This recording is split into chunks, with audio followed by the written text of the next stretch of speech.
Heyo. Gonna be a low energy stream today because I did not get much sleep. But progress will continue.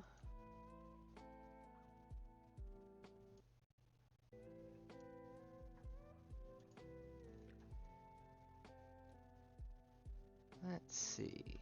Goal for today, implement the last few upgrades. And then some visual polish, maybe.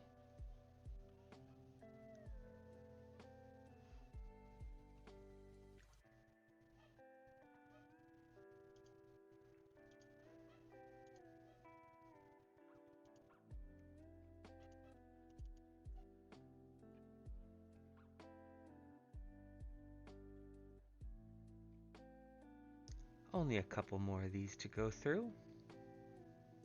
Although this one will take a little bit. This one will take a little bit, and then this one will take probably a lot of bit. But that's fine.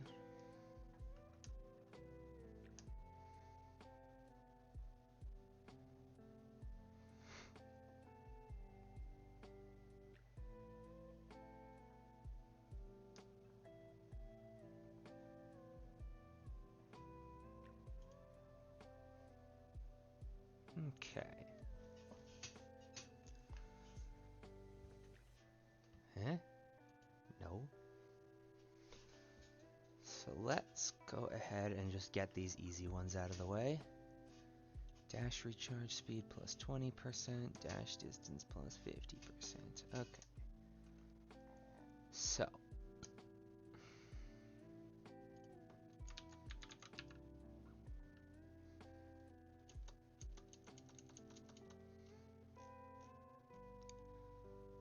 Dash, dash, dash. Where's the dash timer?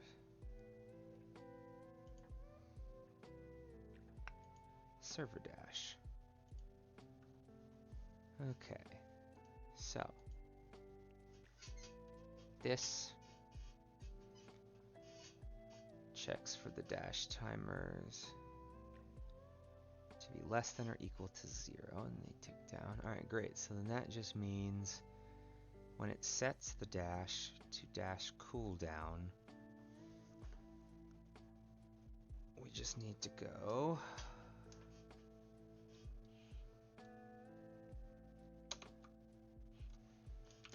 if... Alright, well, we'll need to add a stat for it first. Let's see. Come on. Alright, effect bools. We got bool B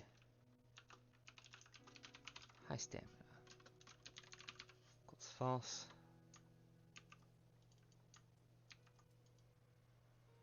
So if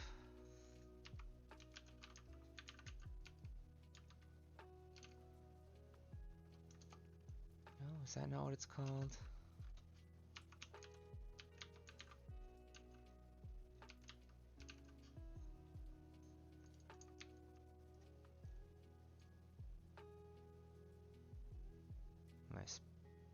Yeah, it totally is upgrade stats. You lying ass IntelliSense. Upgrade stats dot B high stamina. That timers I equals dash cooldown times 0.8 F. Save. I know these things exist, don't you be fucking with me.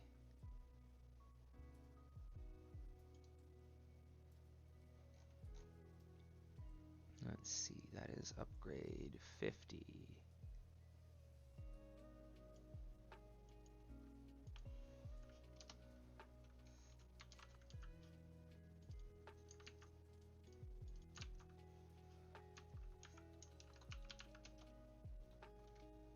Equals true. And removed equals false. Save. Compile.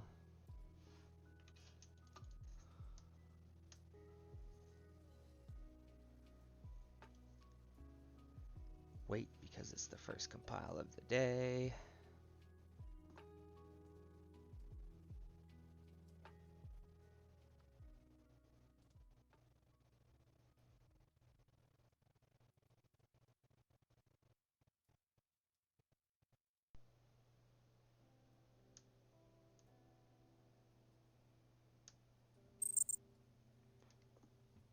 Okay. What? The hell's all that nonsense? Well, did it compile successfully or not? It was the good beep, but that doesn't look like good text. What if we try it again? Alright, I guess things are fine. Cool.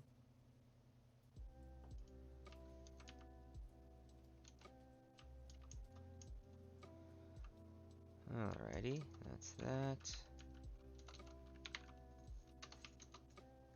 Yep, there we go, and they start partially cooled down.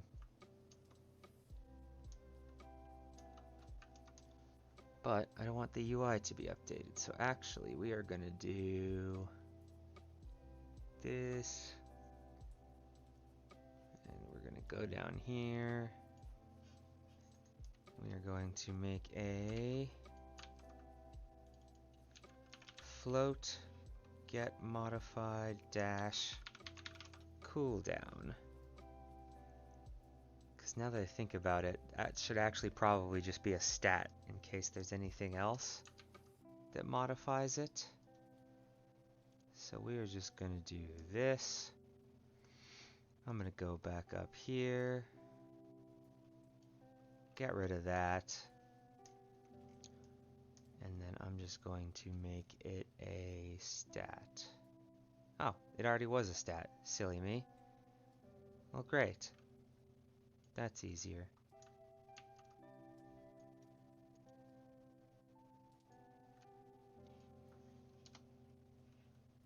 Return dash cooldown times dash recharge speed multi divided by 100.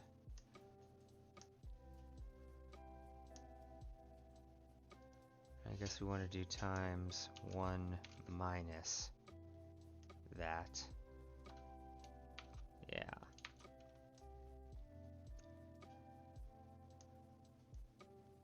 And then just to be absolutely sure, let's just clamp this.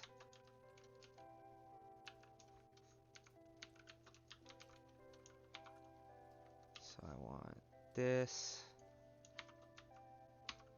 0. You know what, let's just go like 0.2 minimum cooldown, minimum percent of cooldown. And then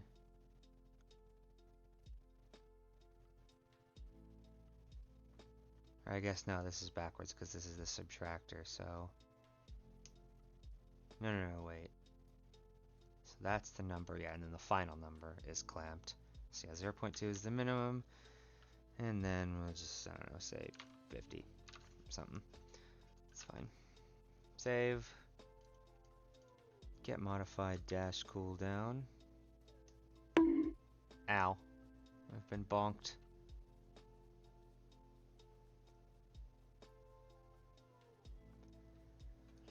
Let's see. Where does this need to go? Oh yeah, up here.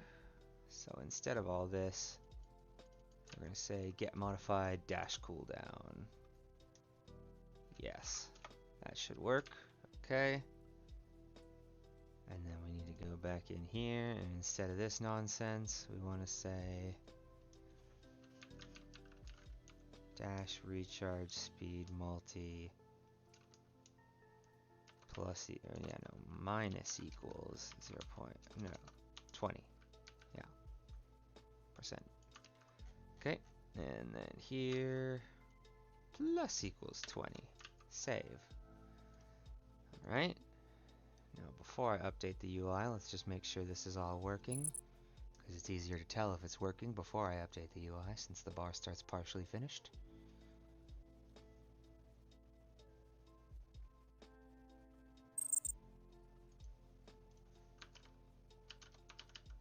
Nope, damn it. Alright, so dash. Why is that bar starting partially finished anyways? That's not right.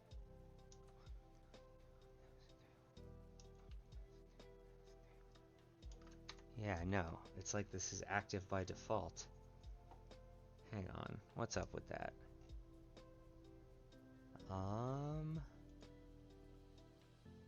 Dash times I equals get modified dash cooldown. Get modified dash cooldown returns dash cooldown times. Oh, hold on. What if do I need to do this like first?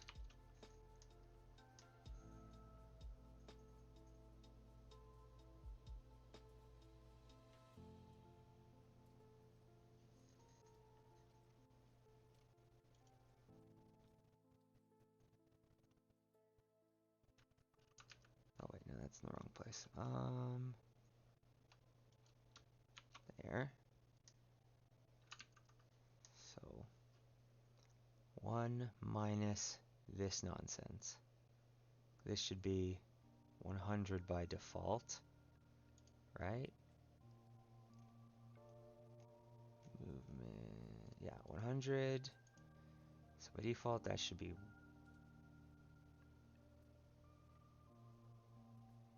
Oh, that's not right. Wait, yeah, no.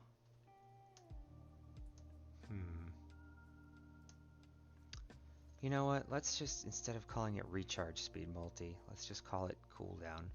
It's much easier to calculate that way. Okay. So let's call it dash cooldown multi. Save, copy. Alright, so then instead of all that nonsense, we just want to say dash cooldown times dash cooldown multi. Divided by 100. Still need to do that.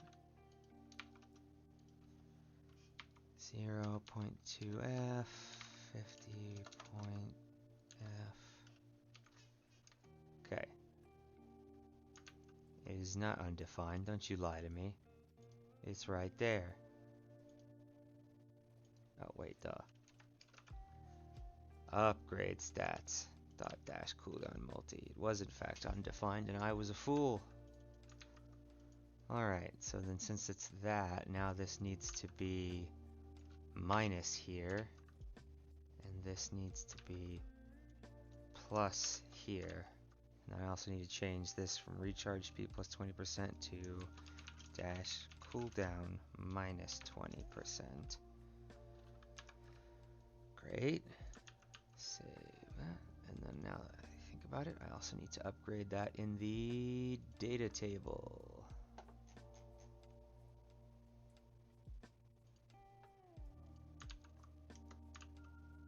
There we go. Okay. So, now, again though, the dashes are...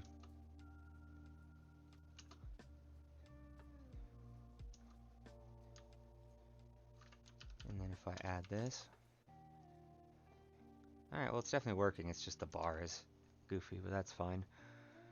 Now we go project, blueprints, UI, player HUD. And then we need to go to update dash timers. And then instead of get dash cooldown, we want get modified dash cooldown. Save, compile, that's fine. It's going to be some hot reload errors. It's to be expected. So we compile this.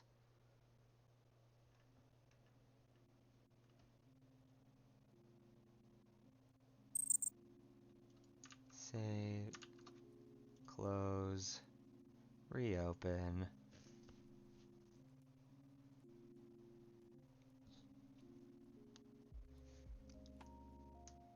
Back in business.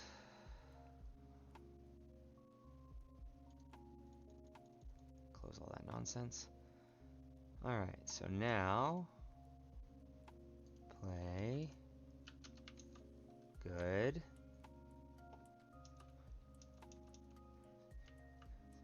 Yep, that's properly 3 seconds.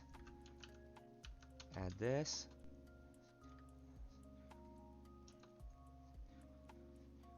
Yeah, that sounds about right.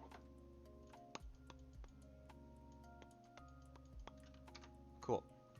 Okay, dash cooldown. Done. Next up, dash distance. So we're going to need another stat, I think, unless it's already here. Yep, nope.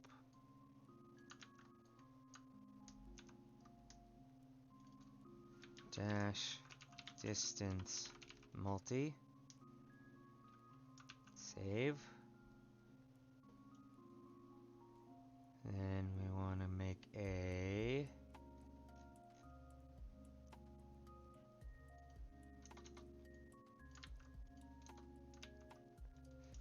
get modified dash distance.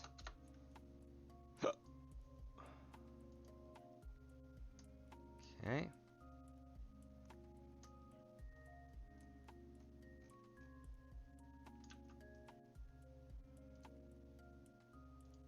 Create.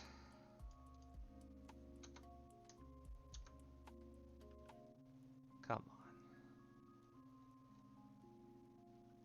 Can't figure out the logic by now with how many of these I've put in here. Oh.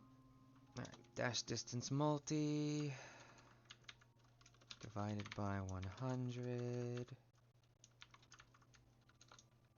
times. Okay. So then we need to find what uses dash distance, which I believe is, yeah, here.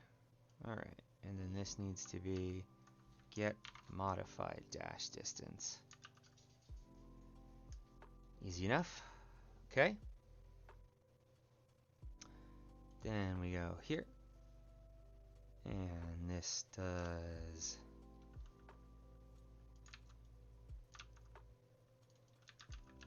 dash distance multi minus equals 50. Back up to the add plus equals 50. Save. Okay. So that's 51. Oh, hold on. Should probably compile that first.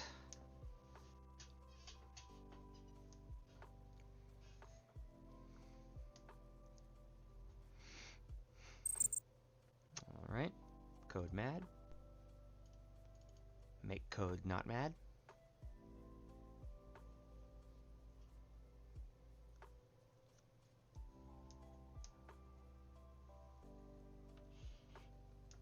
Code no longer mad. Now, alright, let's go to a bridge. I can easily check the distance. So, from start of bridge, should actually be moving first, gets me to here. Now, 51, gets me to here. Working. Good. Working as intended. Okay. That's good. Green. Next. Overrun. Dashing through enemies stuns them for 1 second.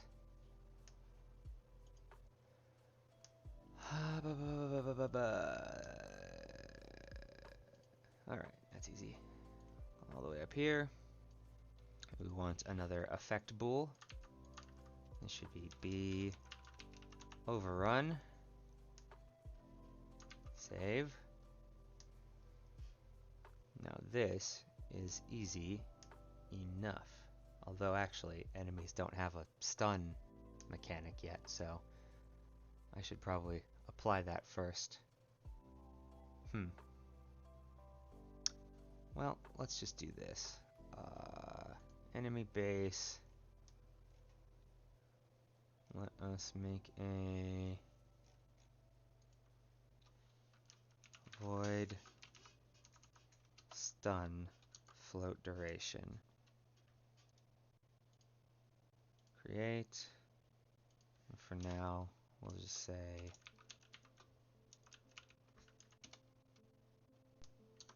cool. We'll just do that so I can tell it's triggered. Save. Get rid of that nonsense. Okay.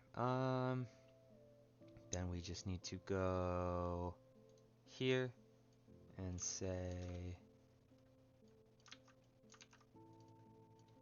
the overrun equals true,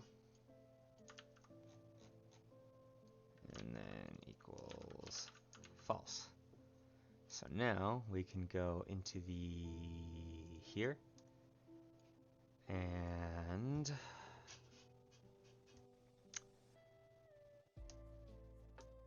let's see, where's the characters collider? Also, who's messaging me here?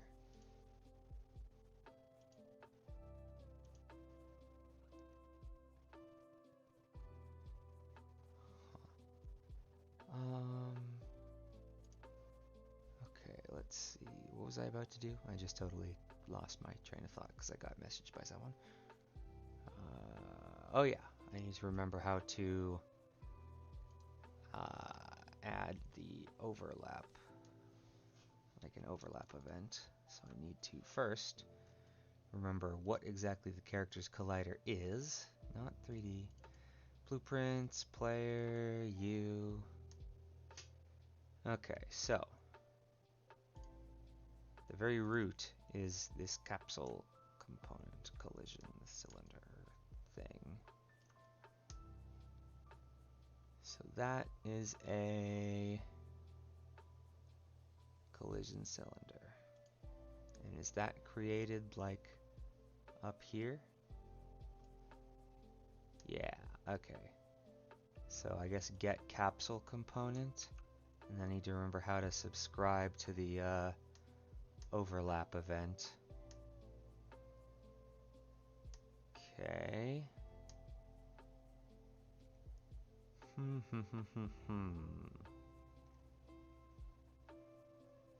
Where else am I manually subscribing a collision? Oh, yes. On the XP pickup.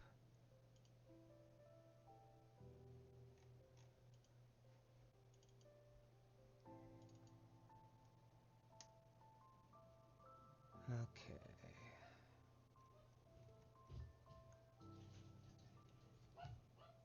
Add dynamic that. Alright, cool.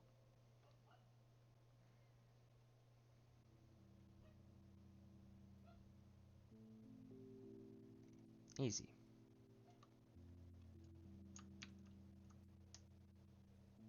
So for that, we just need to first make a function. We're just gonna go ahead and say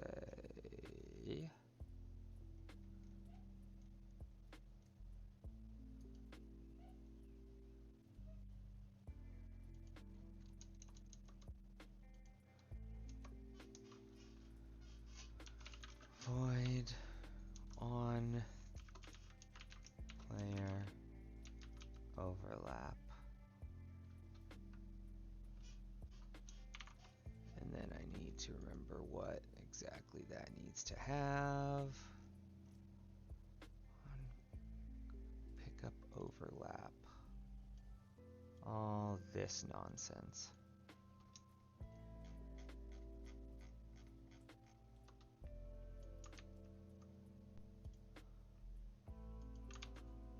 Kaboom. Kaboom. create. And then we need to copy this. And then go to the begin play. Say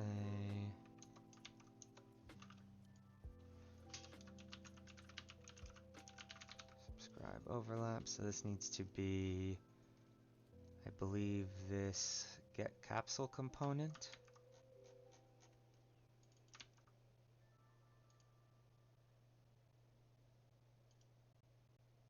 And then this is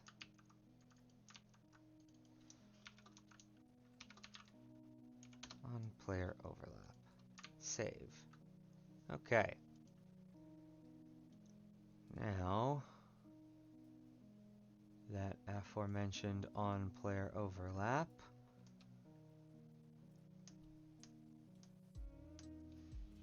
I need to say if, actually, you know what, let's go, yep, we'll just do this. If other actor dot, I don't remember that already, check other actor for can damage tag.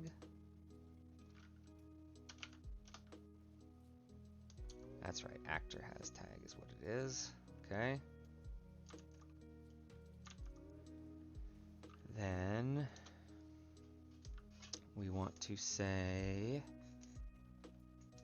a enemy base enemy equals that. And if enemy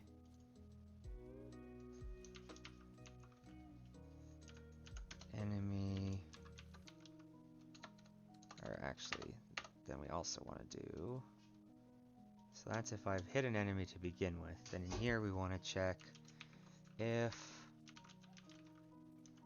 upgrade stats dot be overrun, first and foremost be dashing and overrun, then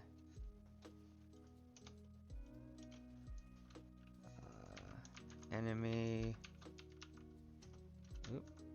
stun 1. Okay. Oh, and it also goes +1 dash count. I need to add that as well before I forget.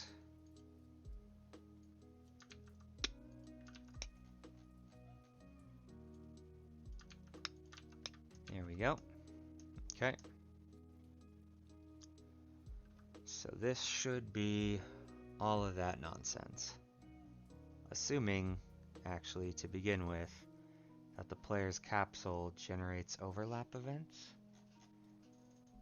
Collision, generate overlap events. Yes. The answer is yes. Okay. But does that work if it's still a blocker? I don't know. Can you even dash through the enemies? I haven't tried it. I haven't let them like grouped up and tried to dash through them. Probably not, so I think I'll just collide with them. I might need to do something about that.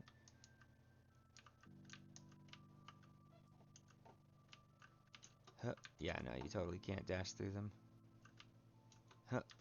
Alright, that's a problem. I need to do something about that.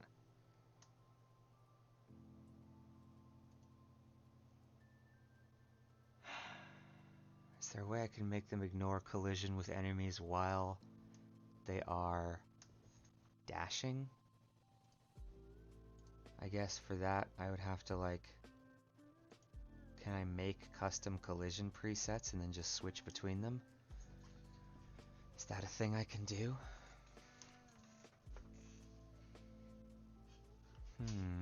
Well, I'll look into that another time. For the time being, I'll just test if this triggers even if I run into them.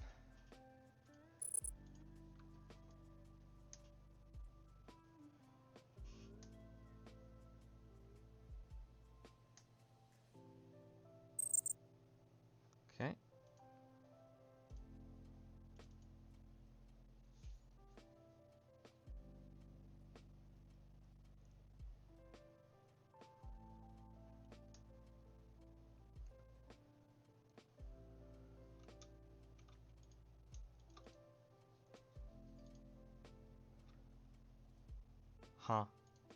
The hell happened all there? Weird. Okay, well. Add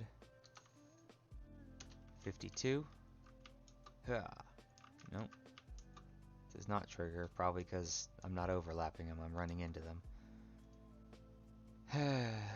Alright, well, I have to figure out what to do with that.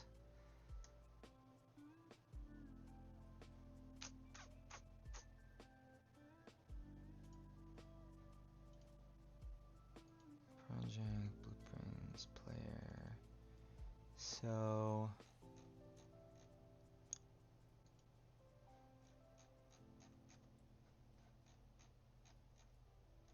collision.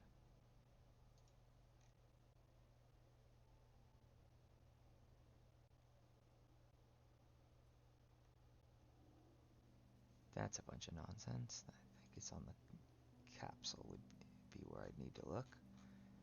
Okay, so collision presets, pawn, can be used for capsule of any playable character AI. Yeah, that sounds about right. So it blocks, ignores visibility, blocks, and then these it blocks. I guess I could change pawn to overlap so they don't block each other. Let's try that. Custom, pawn, overlap. Save, compile, and then I just need to look up the enemies and see what, yeah, they are. If they are also set to, alright, now these should be pawn, right? Yeah, object type pawn, and then that, I think that'll work. Maybe. So with this, can I walk through the enemies? Yes, okay. It looks goofy, but I do kind of want it to be like that to begin with.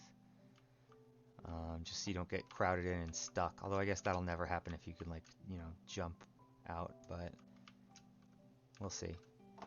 Alright, so add talent 52, dash through them. No? Not triggering an overlap? Why not? Or maybe. Alright, you know what? Let's just say on player overlap.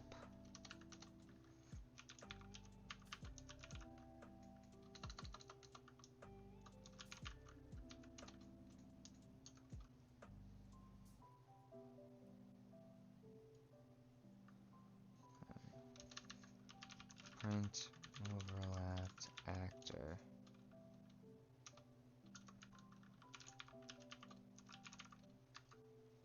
Save. Compile. So I can tell if it's doing the overlap event to begin with or not.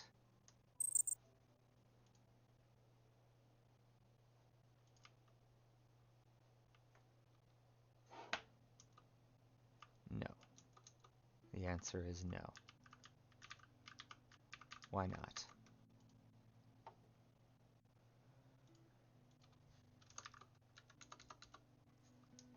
So, this...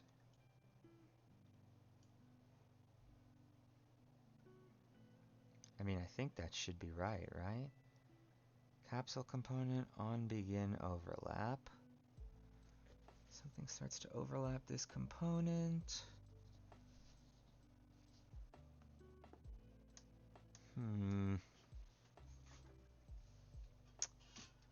Alright, let me just check something real quick.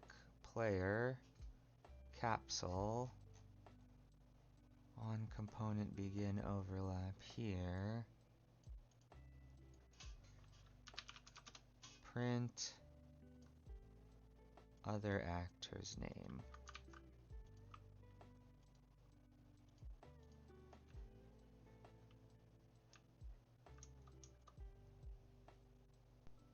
Okay, yeah, so that is the right component and that will call an overlap properly. Component hit, capsule component. Then why Is it not working in code? Okay, capsule component. This returns capsule component subobject. On component begin overlap. Add dynamic. This da da da. There's no other capsule component that could be returning, right? Like it's just this one. There's one capsule. So then, why? Why is this not work?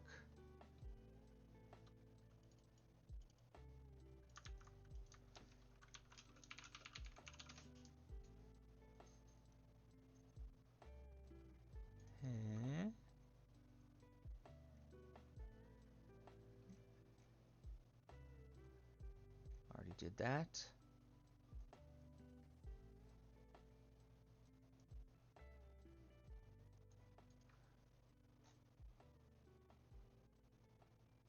God, everyone just put it in the wrong place, and as a result, I can never find anything related to this issue.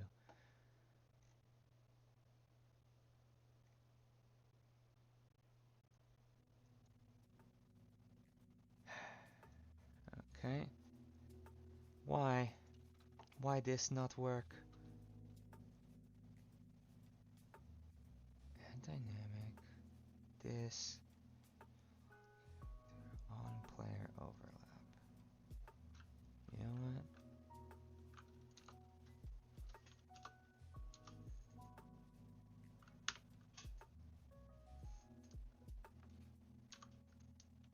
Yeah, that looks right. There's no errors.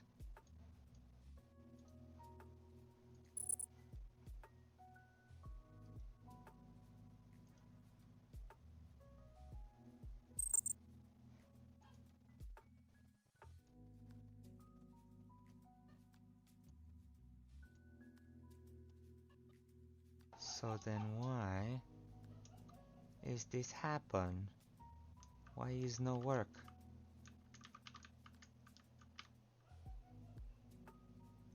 I don't understand.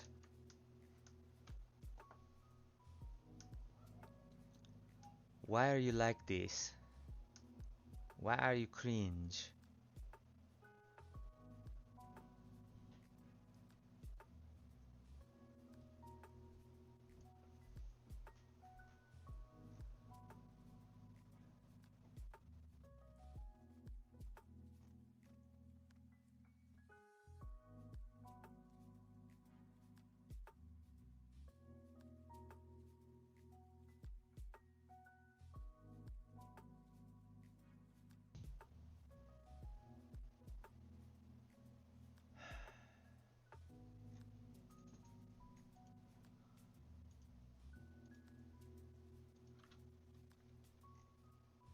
If I put this in quotes.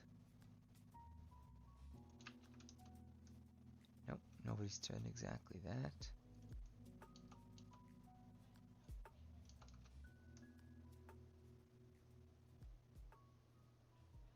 That's in Chinese, that doesn't help. Great. I'm clueless. I have no idea why this isn't working. Like, it works exactly the same as the pickup code. It's just collider, on component begin overlap, add dynamic, the event. So then why? In this case, pickup collider is just a new sphere component. And in here, get capsule component returns a U capsule component.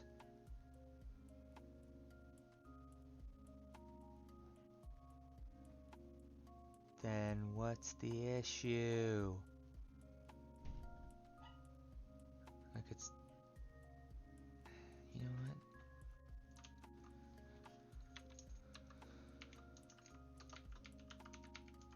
Yeah, on component begin overlap does exist.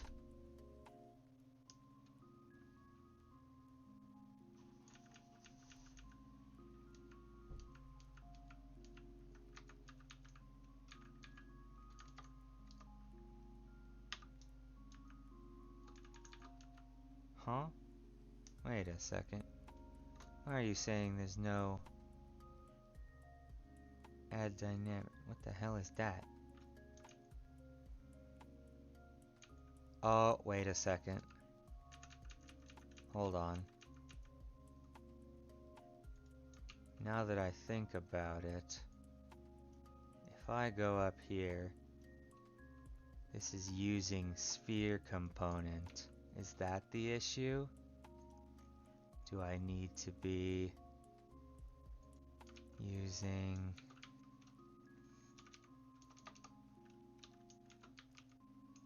capsule component? Is that a thing? Is that a thing I have to do that I was not thinking of? Oh, whoops, wrong place though. This one. No, I'm already using it. It's already there. So that's not the issue. Great. Cool. Love it. Nothing else weird in here that it would be either. Cool.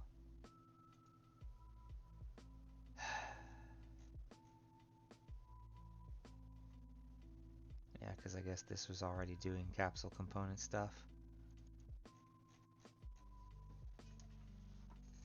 Maybe it like has to be already a variable or something. Let's just try it for fun. Let's say u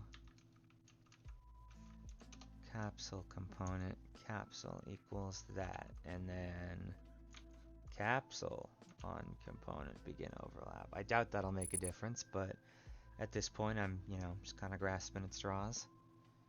Don't really have any clue how to fix this.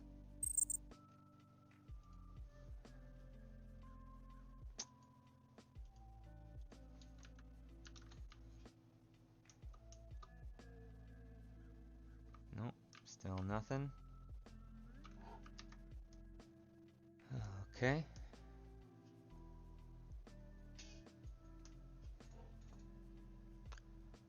Well, shoot. You know what? Here's an idea.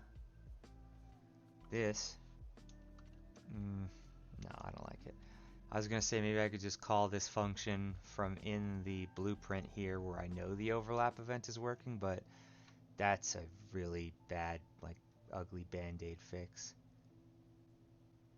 Then again, there's already a couple things happening in here. Mostly the dashing stuff. I don't recall why the dashing stuff was happening in here. Why was the dashing stuff happening in here?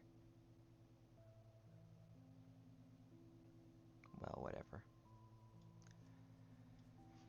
Let's just do it for now and get it working, I guess.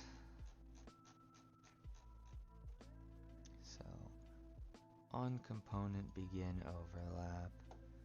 Then here we need to make this u function blueprint callable. Save.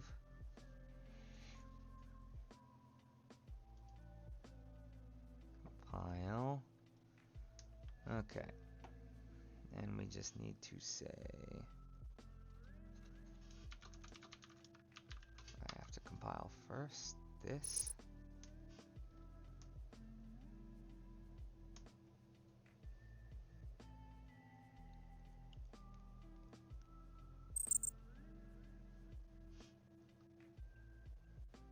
What? Oh, whoops. That.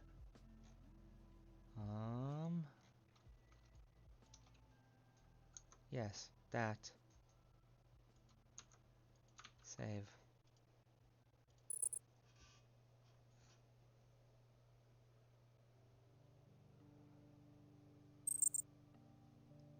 Huh. Okay, well, guess I have to save, restart.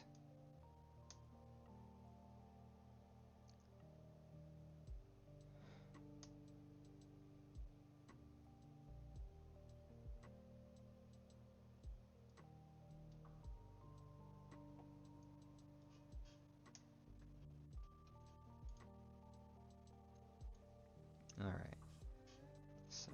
just say on player overlap. Swing,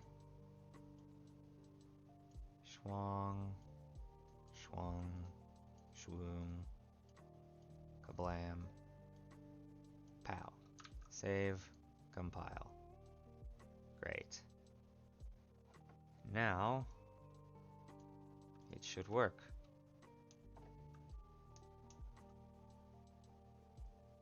Now it works. Although I don't know why it's happening twice. Why is it happening twice? Hold on a second.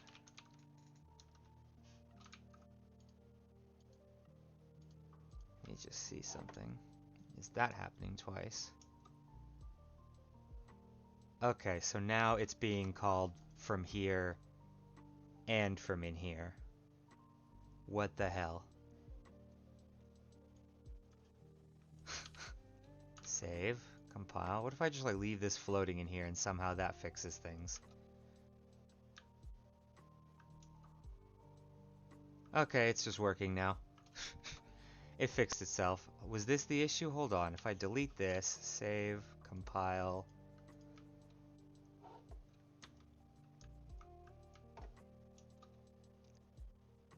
It still works. It just works. I just had to restart the engine, I guess. Or maybe I just had to add that and then remove it. Who fucking knows? But it works now. Oh, Unreal Engine, you piece of shit. I love you, but I hate you. Okay, well, great. That's done. That works. It's functioning. In that case, I can now do add this, dash through, stunned. Great. Stun them. It's working. Alrighty, peachy. Then we can go back here and call this whole tree green. Alright, now we'll just go back and do this one, and then go back and do that one. So heavy landing.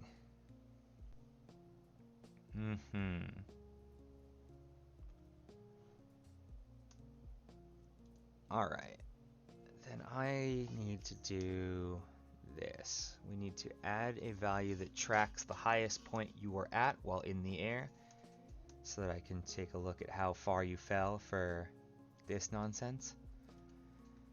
So then, let us go to here, go to values. Alright, and we will say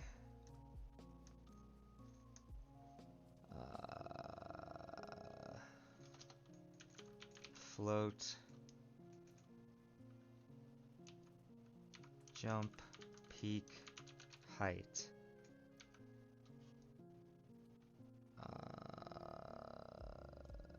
Kaboom, kabam.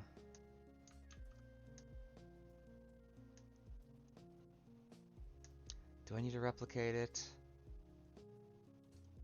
I don't think I need to replicate it. Alright. Float, jump peak height. Now we want to say here in tick.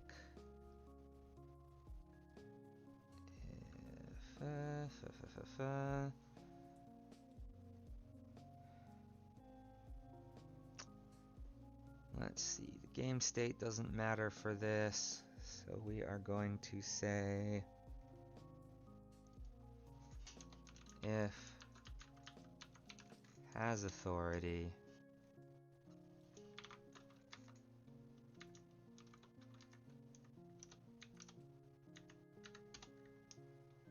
then we want to say check if in air. Alright, so if is falling. We want to say if get actor location dot z is greater than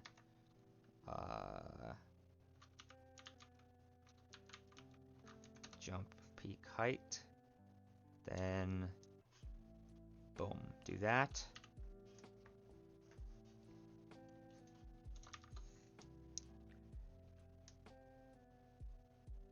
Cool. Save. And then when I jump, I want to set the peak height to my current height. Just reset it.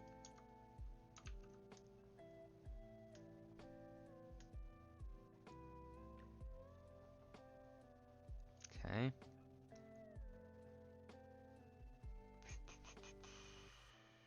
Then we need to go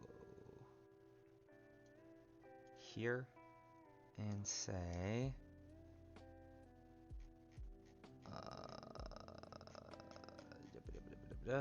effect bools just before overrun.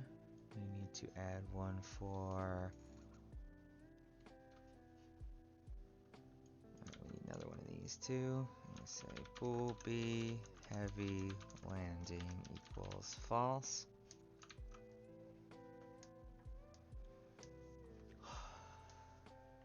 Okay.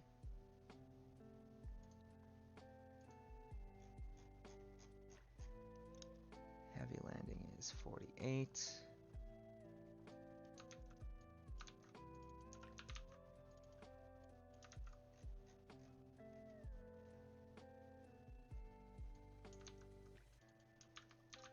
Save. So now we need a land function, a function for when I land. I don't have that right now.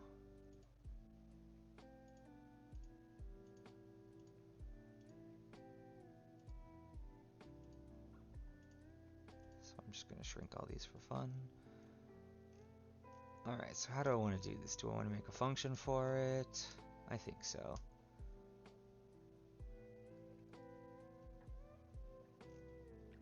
And let us go.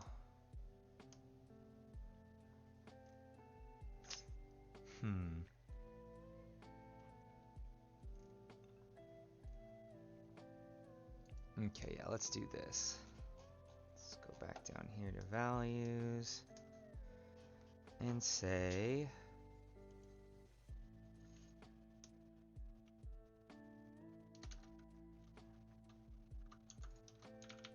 bool grounded last frame.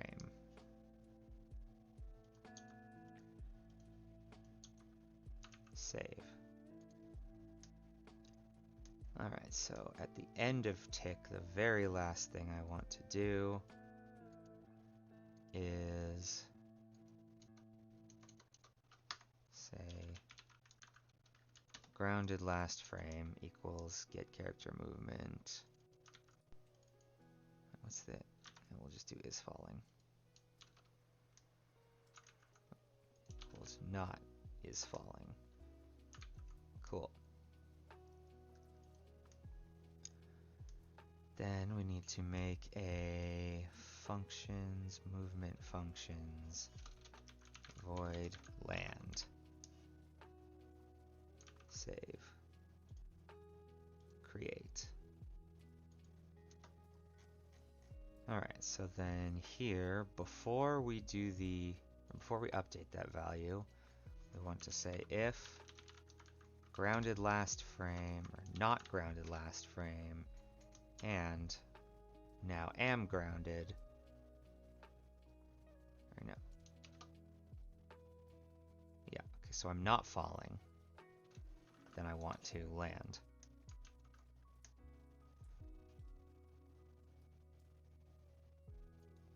And then here we'll just say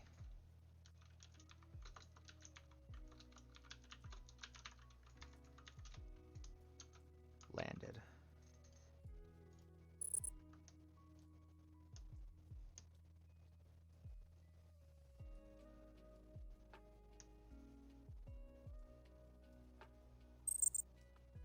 Okay, restart this.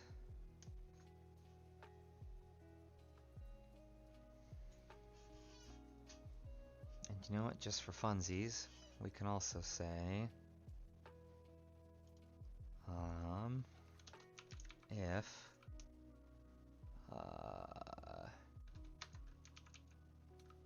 upgrade stats.b heavy landing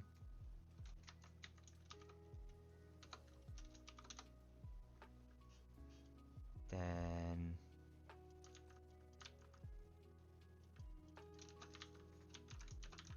heavy landing.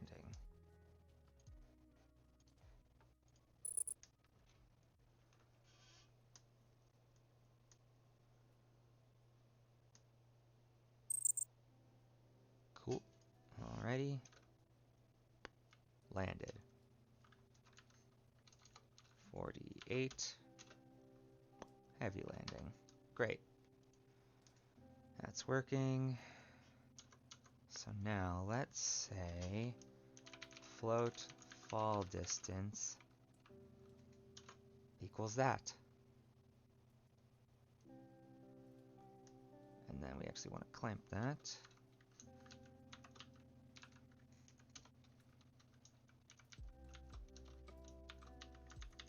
Between 0 and, I don't know, I'll just say 10,000. Just don't want it to go below 0 in case you jump like up a step.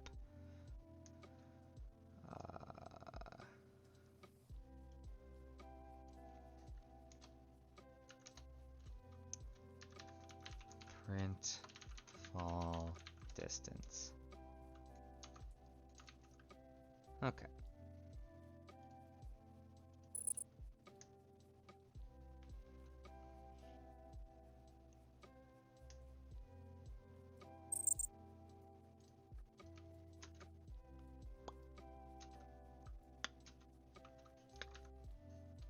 Let's go 45, hup, hup, boom, hup, hup, boom. Cool.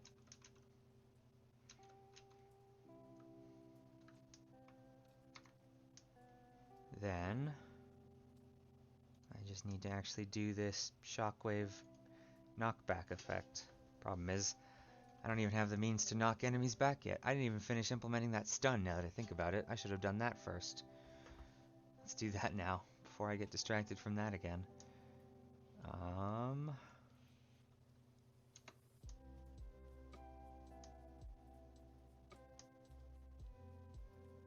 Yeah. That's a decent way to do all this. Somewhat. Actually, you know what? Let us make an enum for their state.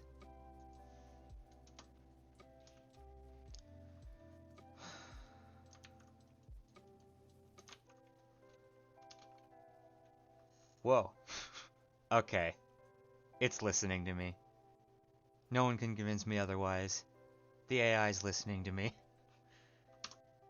Scary. Worse still, these are probably all the states I need. For now, at least. I just like that. I just like that a lot. 1 second. It's so annoying. Like, this is just blanking out, so I can't even open Notepad anymore. Oh, I guess I can if I just hit enter. Cool, whatever.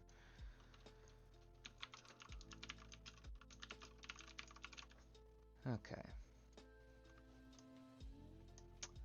Let us see, let us see. Then we need to go down here and create a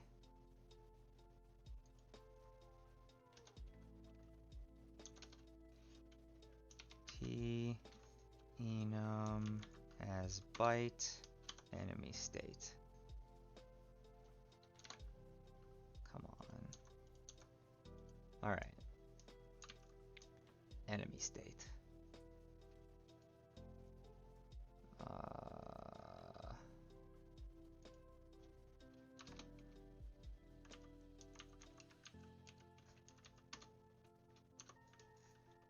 Yep.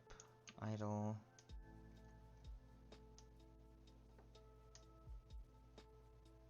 Okay. Change target. Go to definition. Current aggro target equals new target. Update pathing.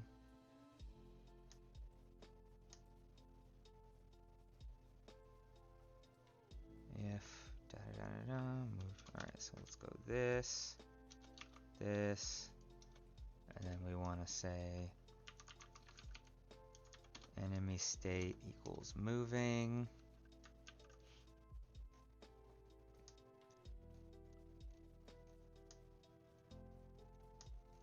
Then get rid of all that weird floating length there. Okay,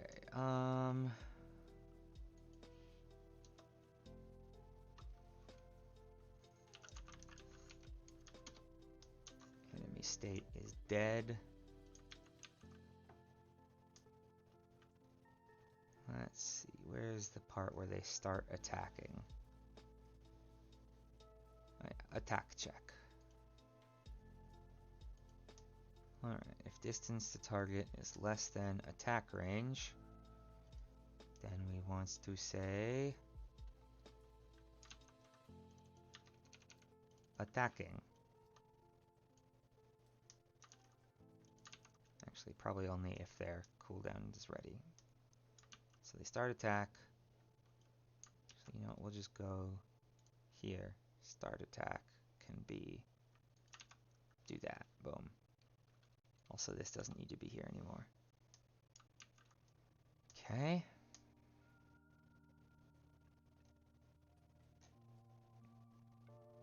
Great. And you know what? Once they finish attacking, let's go to moving.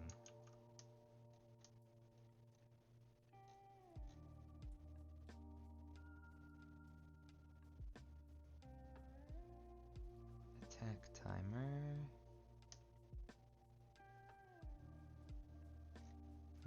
Okay. Cancel attack exists.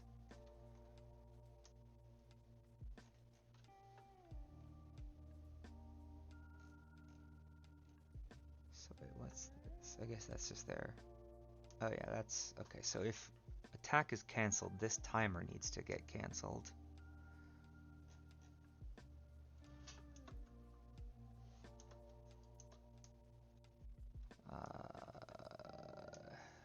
We want to say, yeah, sure, state can be moving, but also cancel attack timer. Okay, and then this, hold on. This needs to be just a proper value.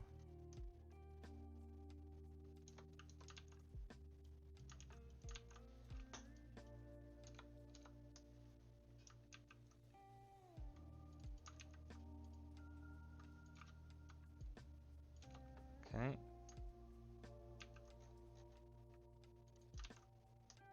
That way I can do that.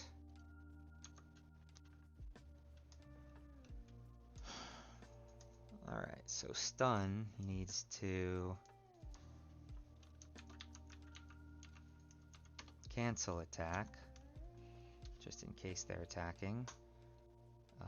Enemy state then equals stun, which will overwrite this since it comes after, so that's fine. And then I guess I need an unstun function. So let us go to void stun end. Yeah, sure. Save. Create.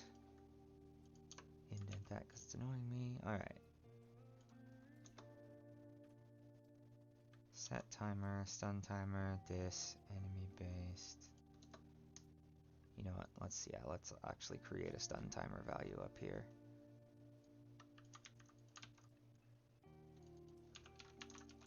Stun timer, okay.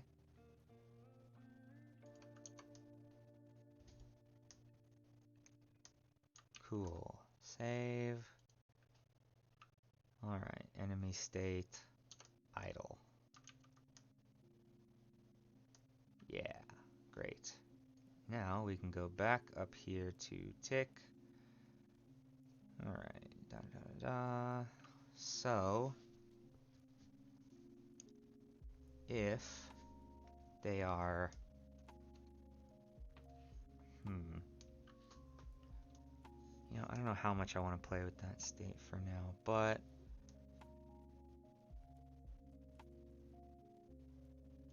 we'll just do this for now. If enemy state does not equal stunned,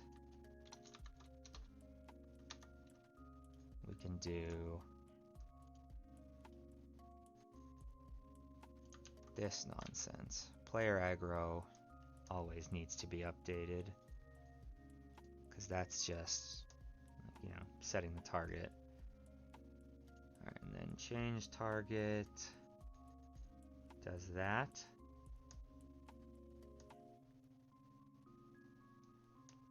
Then update pathing does that. Okay. Yeah. Yep.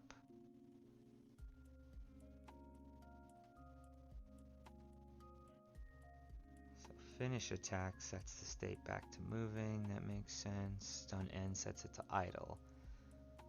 Great. Change target will do update pathing, which sets it to moving, right? Yeah, so we're gonna say if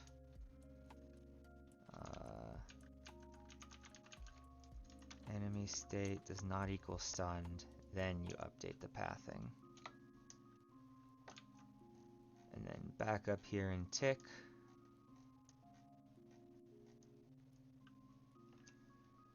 So here we can say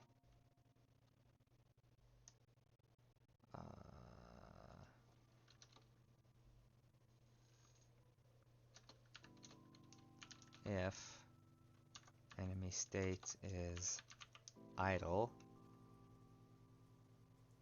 You know, when does pathing check happen? Or what does pathing check do? So it just checks that it's not attacking and I'm not moving. And it's too far. Okay, yeah. So that we can just do only if the player is, or if the enemy is idle.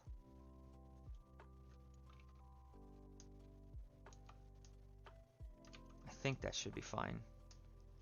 It's a little janky, and I might have to clean it up eventually, but I think for the most part that will work.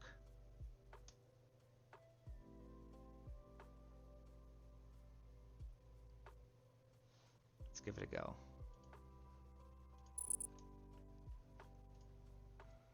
Put this over here.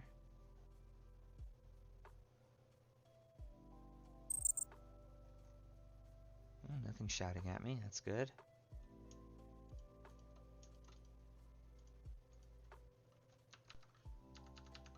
Okay, so I've already forgotten which was done. 52. So they break forever after attacking. So that's already wrong. Let's see. Oh, I bet I know why. Because cancel attack sets them back to moving, but also why is cancel attack down here? This should... What happened? Oh, whoops. Hit Control Z instead of Control X. That's what happened. Right, so cancel attack should be here. Alright, so enemy state equals moving. But finish attack also sets them to moving. You know what? Let's set them to idle, and then that should now properly re-update their nonsense.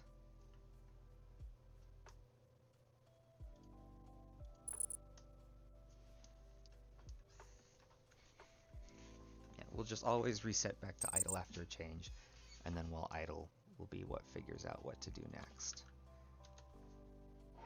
Okay, enemy, attack.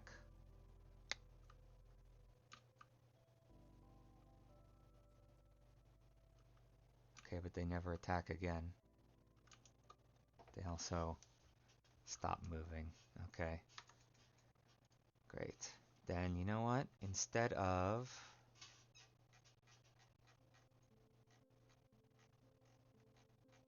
Now let's see. So if they're idle, they'll keep pathing checking. Let's make it so if they're idle or if they're moving. I think that should fix that.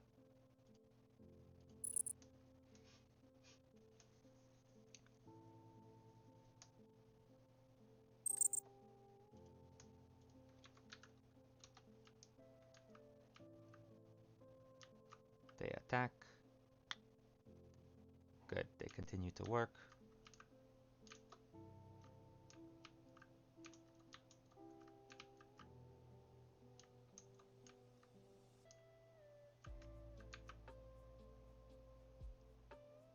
Interestingly, it seems like their attack only cools down while they're in range.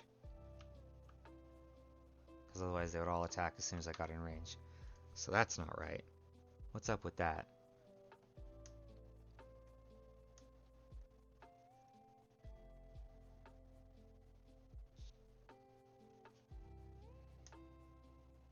I mean, that doesn't make sense because... Alright, wait, hold on. Let's see. Start attack. Da-da-da-da-da. Attack cooldown timer less than or equals to 0. Start attack. Alright, and then what ticks the attack cooldown timer?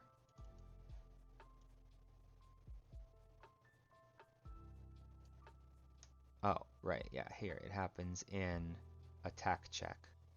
And attack check is only called... it's called whenever they're not stunned. So it should just always be happening. But also, that probably shouldn't happen in attack check now that I think about it.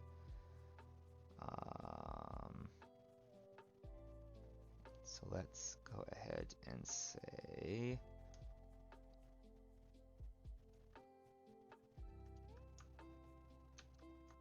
Copy this. Get rid of that. Let's just put it in tick. So if has authority... Da-da-da-da-da... Game is playing. Minus equals.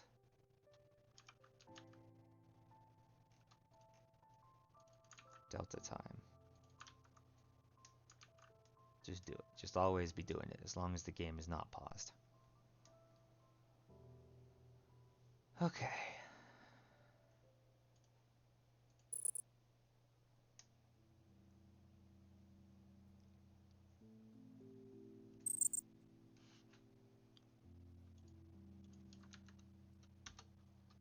So now they should attack as soon as I show up. And then attack as soon as I show up. Great.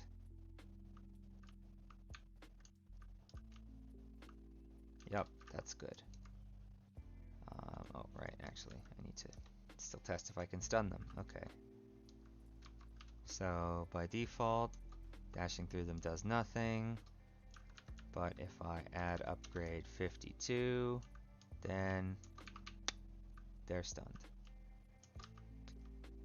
You know what? I should actually increase that stun duration so I can tell. Boom. Player overlap. Let's stun them for 5 seconds.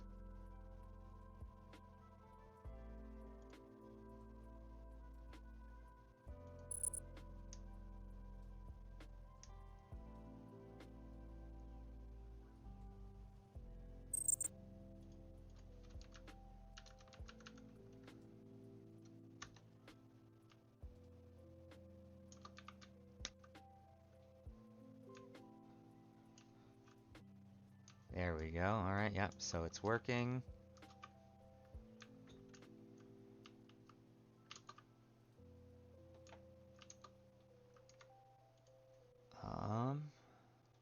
Come to think of it. Okay, yeah, that does call cancel attack.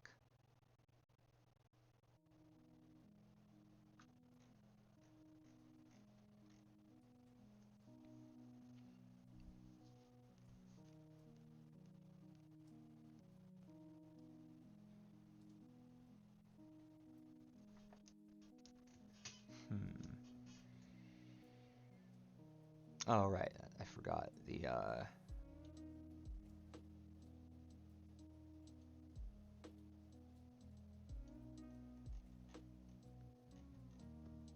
The cone is just drawn for the set duration at start, right? Yeah, for the attack windup. That's why it's not going away if the attack gets canceled. I need to change it so that it's drawn specifically if they're attacking. Let's do that real quick. Alright, so we are going to say...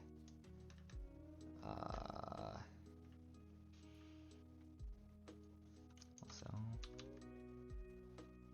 Sure, we'll call that state functions for now. Alright, we are going to say... Also, this should be down there. Void draw attack area. Save. Create.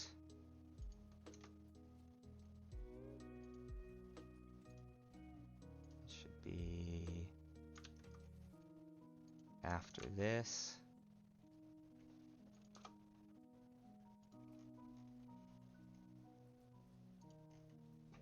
And then here, I want to copy this whole switchy nonsense. But that will also still need to be there. And then this needs to be here. This can go away. There will be other stuff in here eventually, probably. So then here we just need to say if state equals attacking, we want to draw attack area. Yes. Actually, that doesn't just need to happen in has authority. That'll need to happen for everyone. So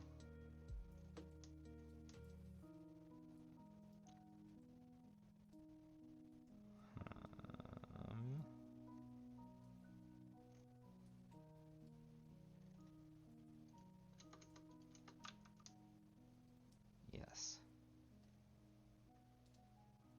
I think I still want this whole switch state again outside of the has authority. So we're going to do this, and then we're just going to clear it out. Alright, so if the game is playing, or paused, we also want it to happen if it's paused. Just so that the indicators don't go away while the game is paused. Alright. Then we go down to this draw attack area, and instead of this duration, we just want 0. I think that'll just make it only draw for 1 frame, so it should only be drawn while this keeps getting called. I think that's how that works. Let's give it a go and find out.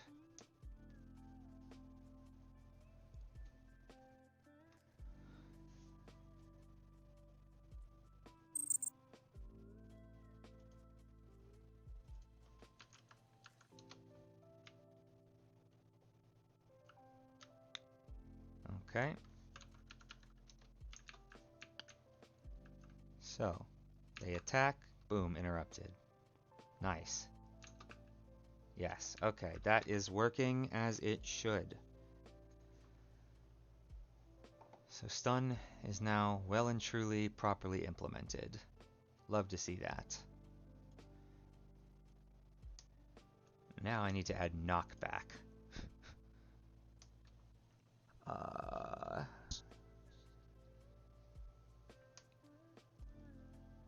Okay then, let's make a knockback function. Void knockback. You know, let's just call this status functions. Directed and force. Okay. Create. Does that work? Is that real? Too few arguments in function call. Launch velocity, bool XY override, bool Z override. True.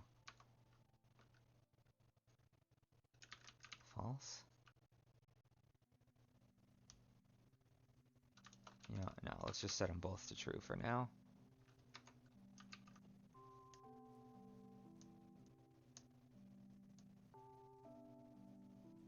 And then knock back. Oh, that's fine. It doesn't need to stun them. We'll see how it works. I don't really know how the AI navigation works alongside physics. Haven't really tried them both at the same time before. So we'll just see if it works. Let's see. Okay, then character. Heavy landing nonsense.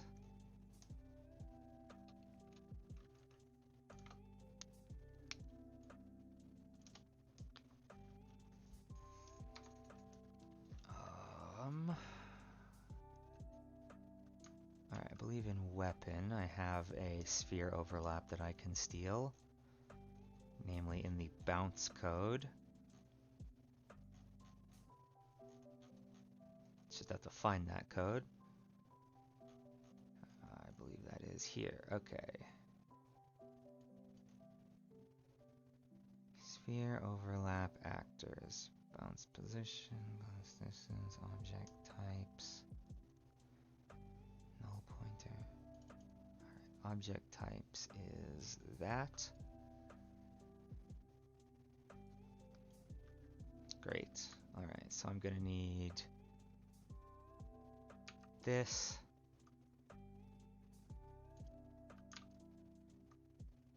I'm going to need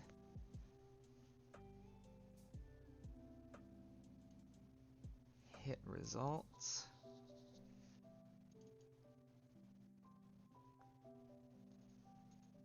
Yeah, GRA out actors is hit results. Okay, so then I need this.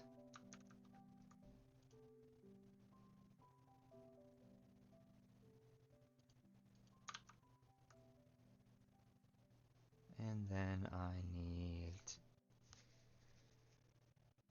to just do it.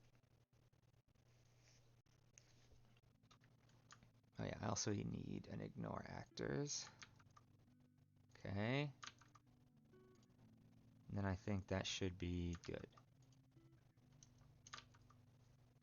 Alright, so this is instead get actor location.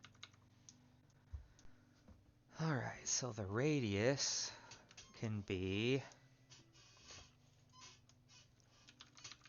fall distance. Yeah, for now we'll just say the fall distance exactly. Alright,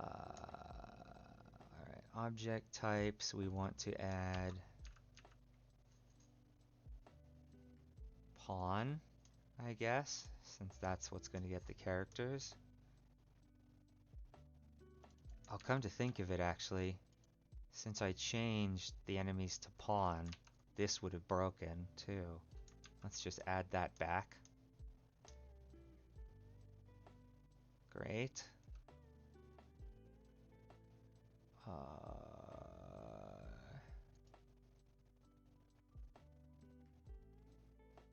Alright, I think that should be good. Then if hit results dot num greater than 0,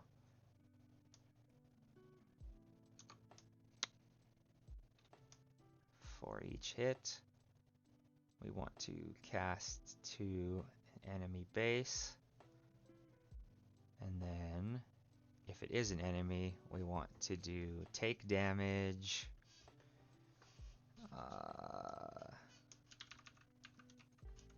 fall distance, then, no wait, we don't want to call take damage directly. I think we want to, let me see how it's done in weapon.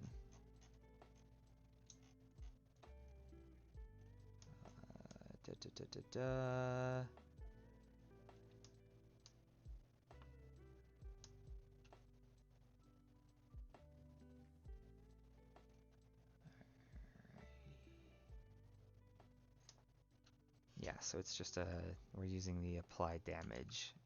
Cool. New gameplay statics, apply damage. Damage actor, enemy, base damage, event instigator, actor, damage causer.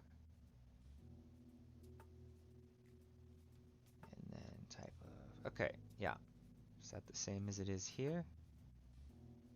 Final damage, wait. Damage causer, null pointer. Alright, so the AI controller event instigator is a null pointer. And that damage class is also a null pointer. Let's just do it the same here then.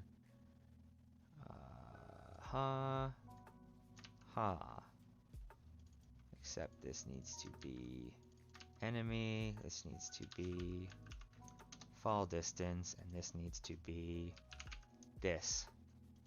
Save. Yes. Okay. Where did this nonsense come from? Get that shit out of here. And then it also needs to say enemy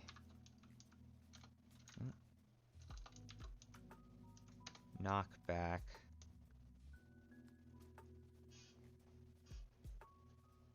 that needs to be a direction, not a force. Alright, actually, you know what? Let's just do that, but we're going to change this from direction to source.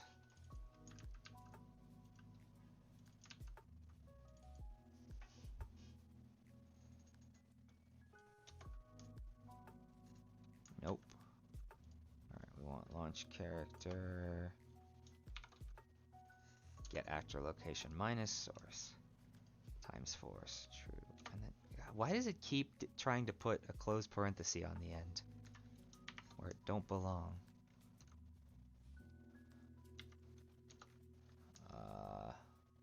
Oh, right. This needed that.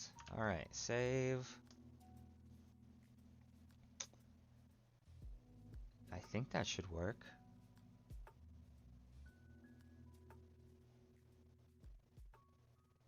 But just to be yeah, let's test it as is, and if I need to increase the numbers, I can.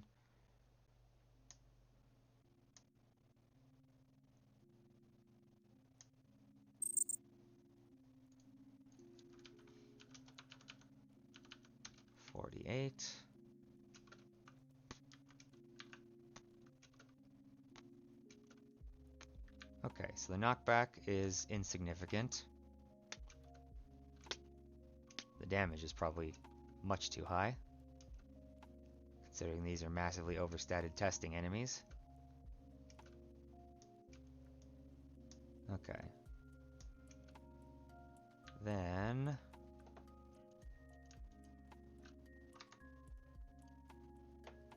let's go here.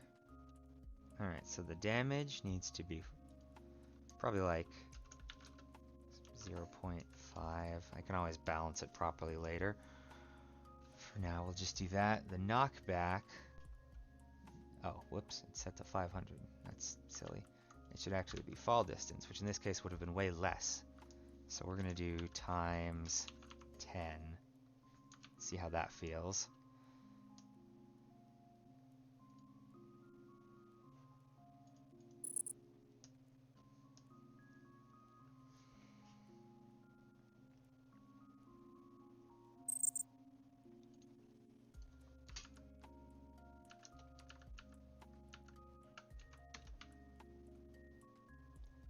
Yep.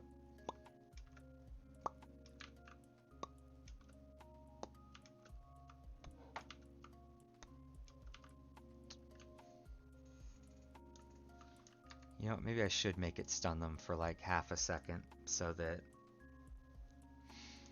they don't just immediately start walking back. Let's see how that feels.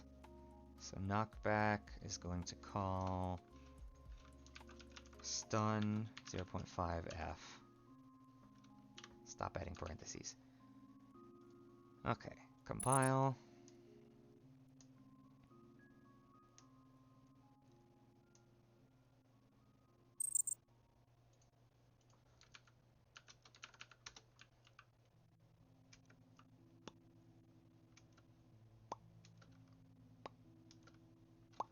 You know what? I bet it'll be more satisfying if I add a little bit of upward force too.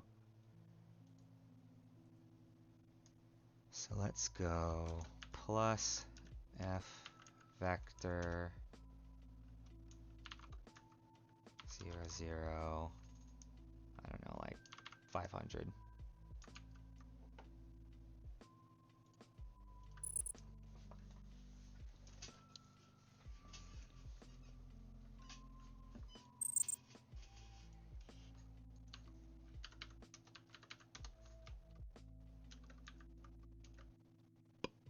Ooh, that makes the away knockback much more significant. Okay, then we need to change this from times 10 to, I don't know, maybe like times 2. Because this is like a baby jump I'm doing here. It should not be a very big knockback already.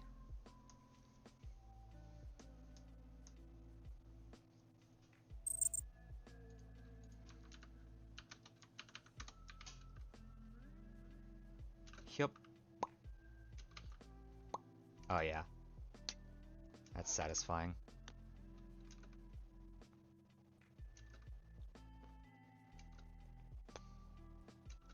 Yeah, that half-second stun is good because you can see they stop midair as soon as they start trying to path again. Cool. I might need to add a cooldown to this eventually, otherwise you can just keep doing it every time they get close so they can't attack you.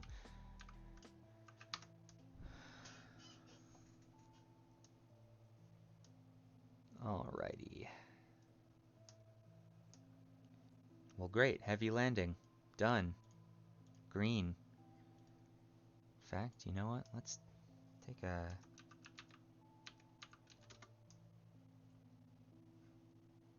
video of that.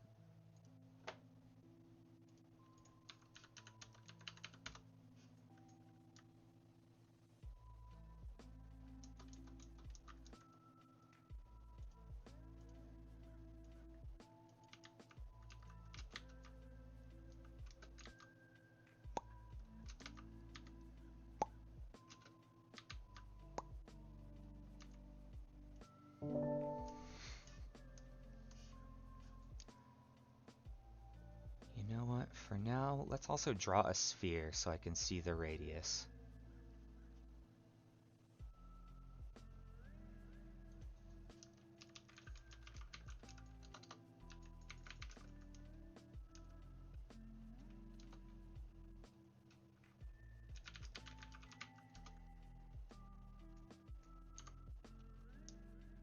What is the radius? It is just fall damage unmodified, or fall distance unmodified. Okay. Save. Compile. So how long is that drawing for? Which one's duration?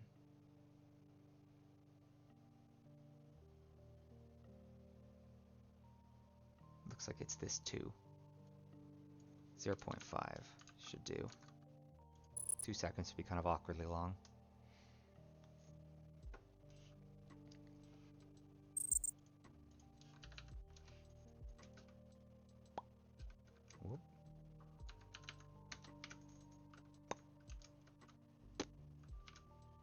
Boom. Bam. Pow. Much better. More visible.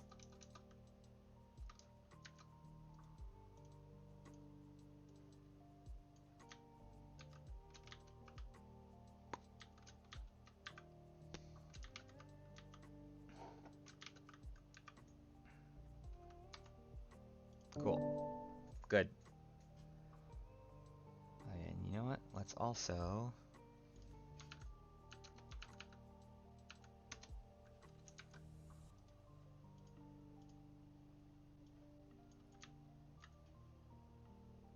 Boom.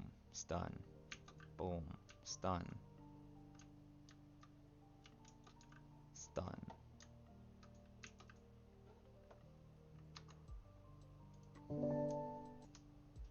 Cool.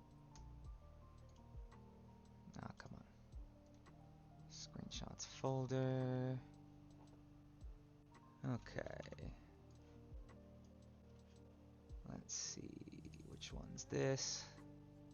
Alright, this is the junk one.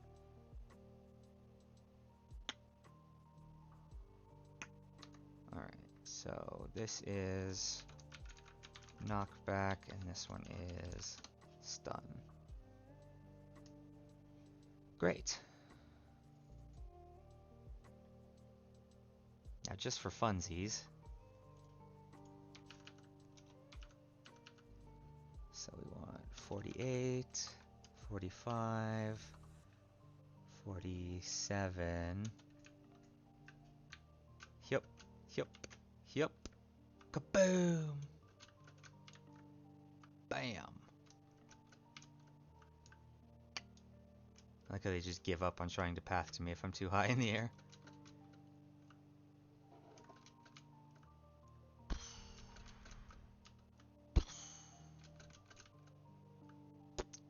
Always fun. Great. Okay, next up, this nightmare. Alright.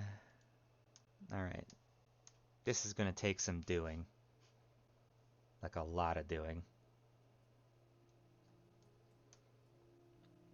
Now, do I want to make this only when you shoot or when you hit? Nah, because if it's when you hit, that could get really complicated with like bounce and nonsense.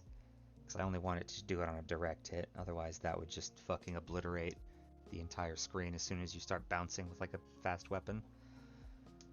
Plus, then it'd be able to trigger itself, potentially.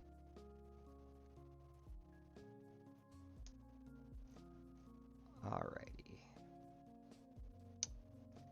So you know what I'm gonna need to do? I'm gonna need to... First and foremost, I need a weapon. I need weapon to have a variable that tracks like the muzzle point.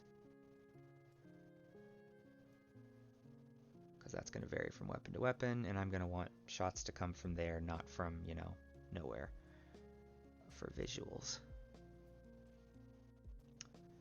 So let us do this. What is the... Let's see, blueprints, weapons, this. So let's add a... I believe it's a scene component. Yeah, it's just a transform.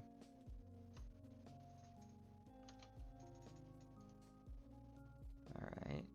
And that is called just scene component. Great. Compile, save, no changes. Alright, so here we want a...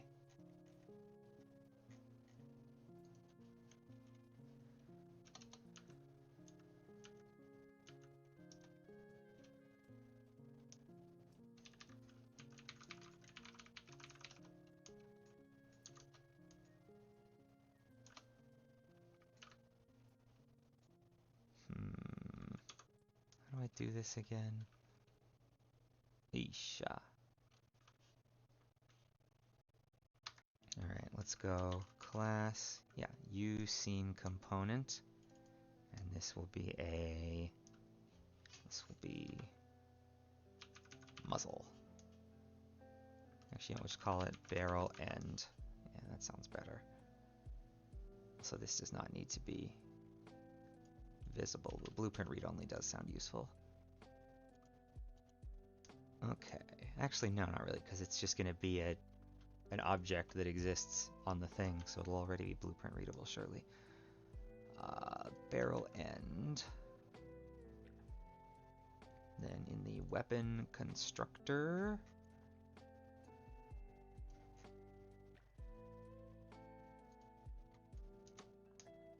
we want create default subobject uScene component barrel end. Save. Close that. Compile.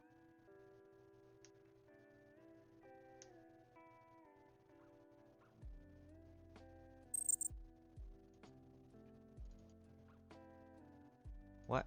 Why has that become the root? That shouldn't be the root.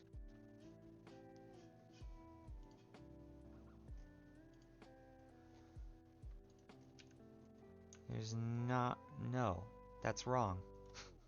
Why?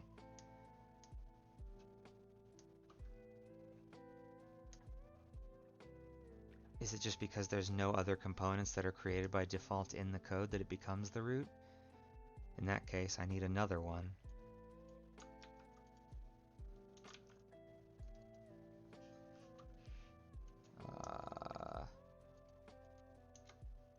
This will just be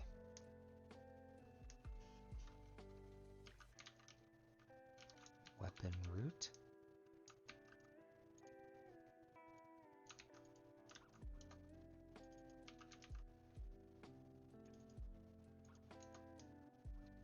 Root component equals weapon root. Sure. See if that fixes things.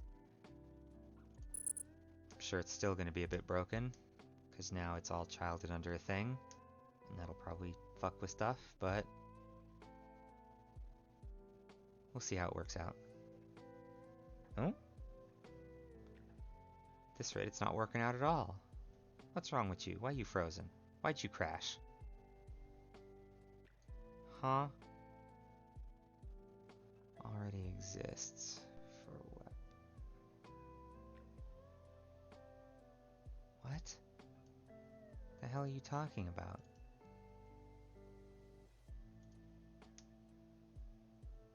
Oh, whoops. That's why. This should be... Yep. Shut up. Weapon root. Actually, no, we'll just call it root. Save. Build in here.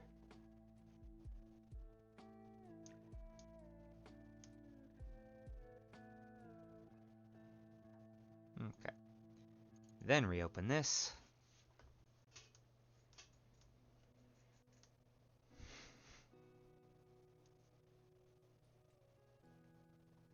Okay. So now you've got the root, and then you've got this nonsense. I don't know that I like that it's pre-rotated. Was it before? I don't recall. Guess we'll never know. But now we've got a barrel end. Where is barrel end?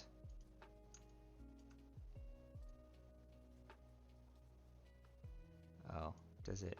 Wait. Why can't I move it?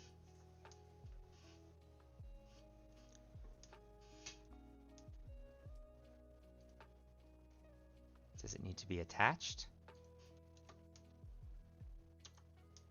Probably. Save.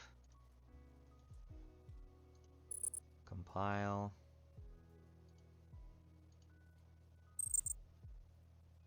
Okay.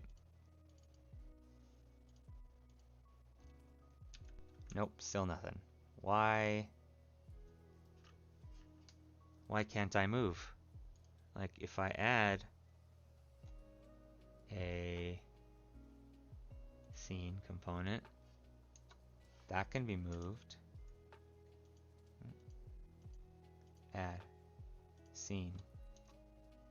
That is movable.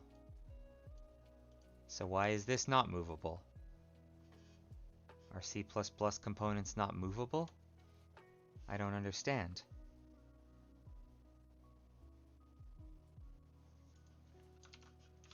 Can't move C++ blueprint Unreal.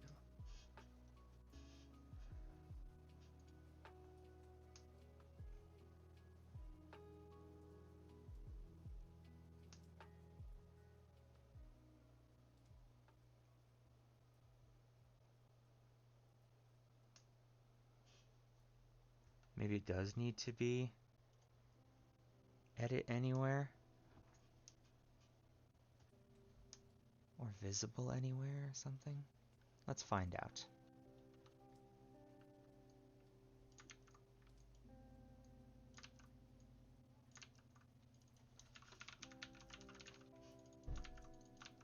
Okay, let's try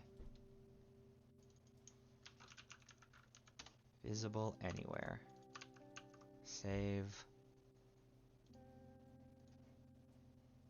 Compile. Ah. Oh. Okay.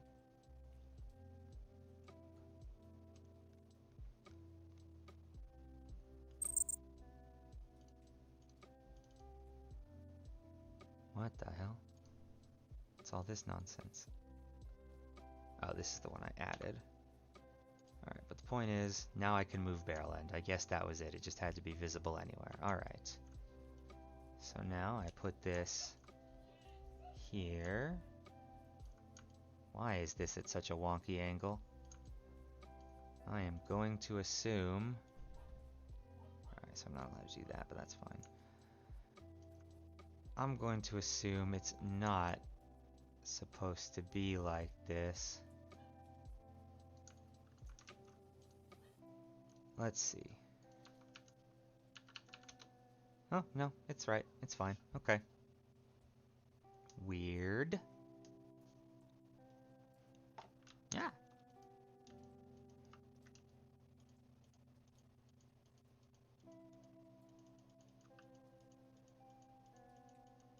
Okay. Then...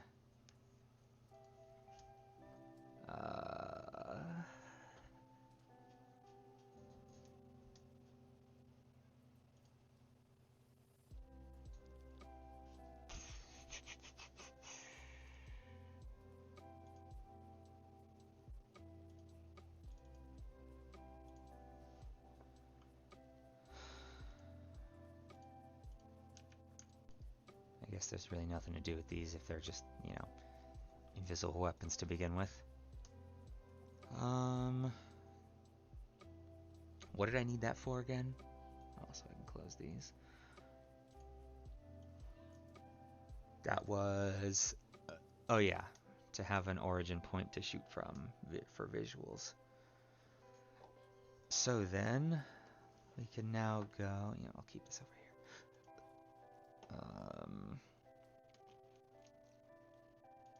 Weapon. So I wanted to add, in this case,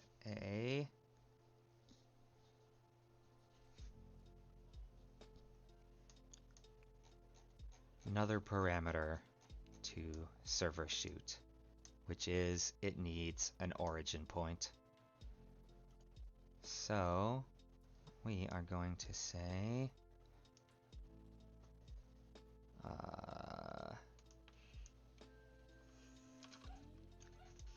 f vector shot origin. Where is this shot coming from?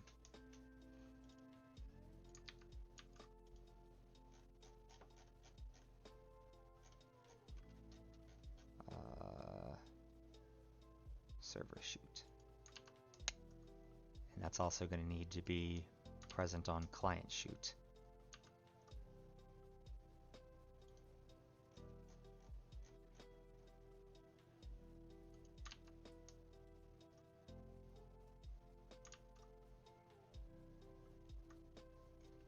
All right.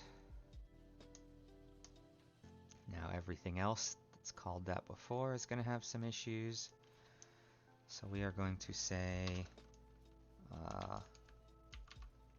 barrel end dot get. Is there like a get component location function? Oh, hang on.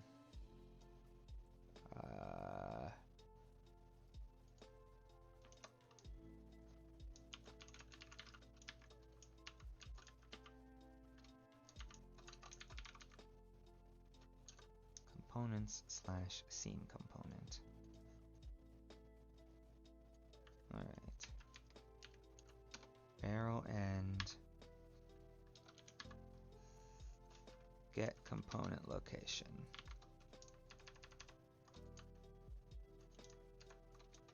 Copy.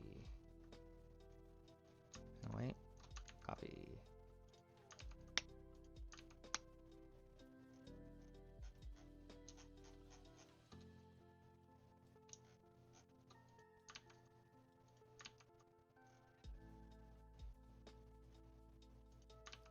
All right.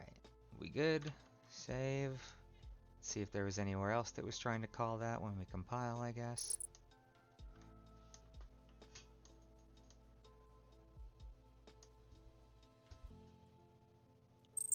Nope, all peachy. Great. Oh, wait, now that I think about it, though, these shouldn't all be that, huh? So, that's the hit. Pierce limit. Okay. So this needs to actually be from the previous hit actor.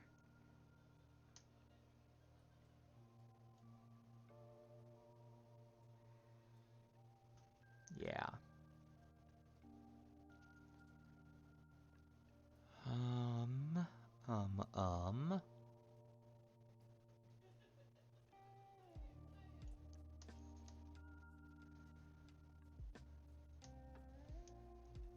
Oh, actually, you know what? We can just do...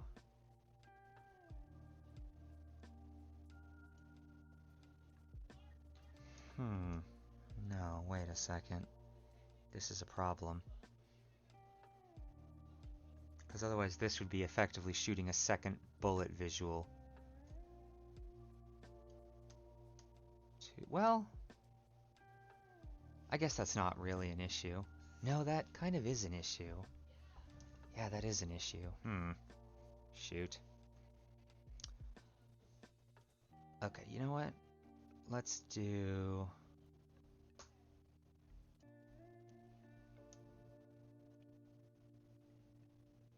Let's do this. Let's just say if I put in an empty vector, then it'll just not do. We'll do that. So we will go... We need to tell if this is a pierce hit, first and foremost. So I might need to re-add that pierce count value I did earlier. And then got rid of. So we'll say int pierce count equals 0. So pierce limit minus minus. Pierce count plus plus. So then here we will say if pierce count equals 0, do this, else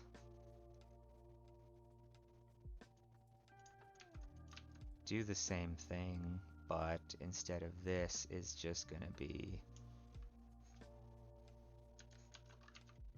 f vector 0, 0, 0. Save. Good. Now for the bounces, these need to pass in the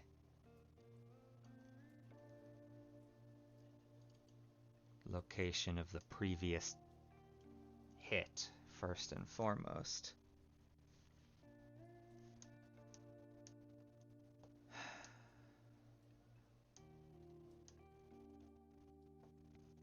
Okay.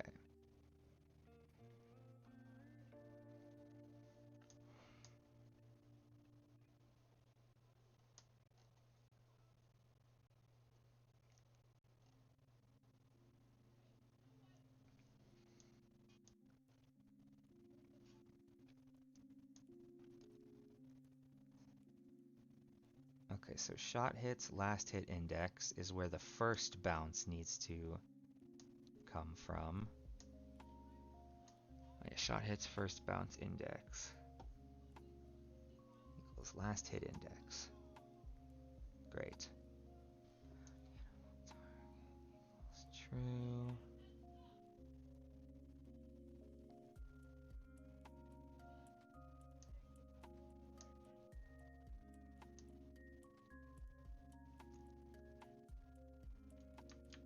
All right, so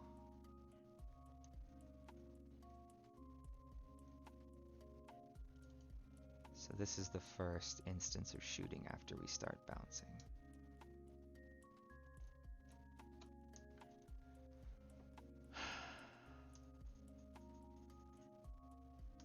All right, then we need a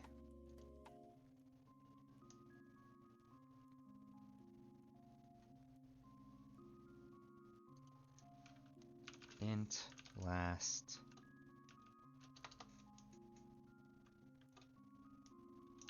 hit. We'll go last bounce index. Okay, then if we're doing a bounce hit, it needs to be from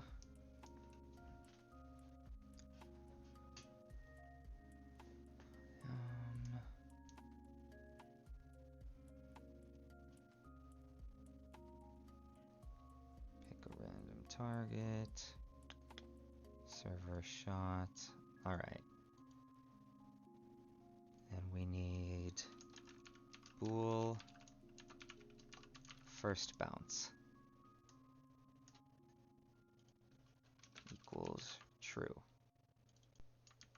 So then we say if first bounce, then we want to do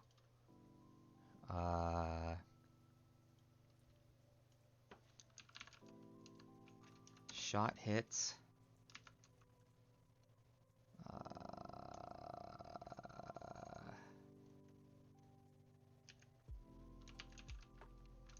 first bounce index dot location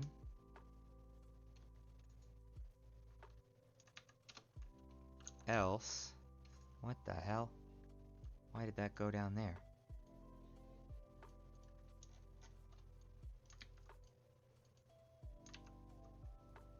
Why are you doing this to me?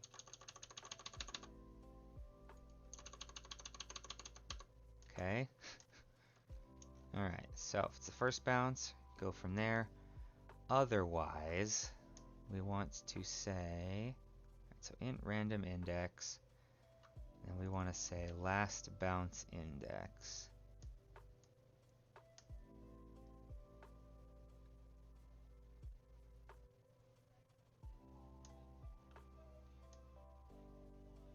Alright, so after we do all that,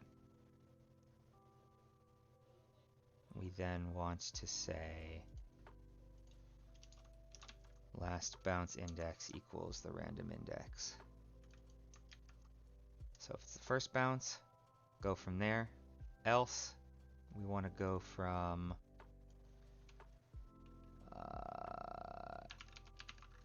hit results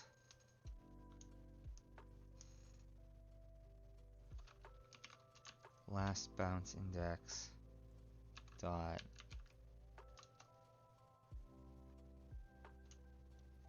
get get after location. Okay.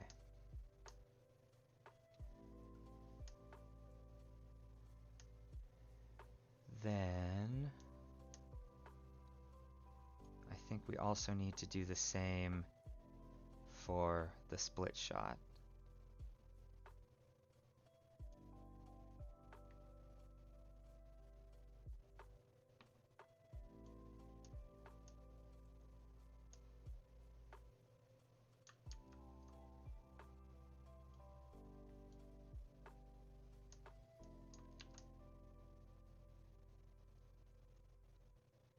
Yeah.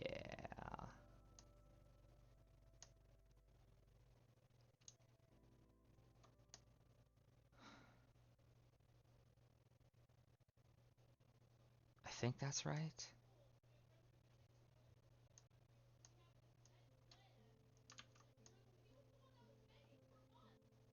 Then I think in server shoot, we just need to set up a quick draw line so I can test that this is actually working and I'm not absolutely batshit insane for having laid this out this way. Okay, so server shoot does all this, and then we need to call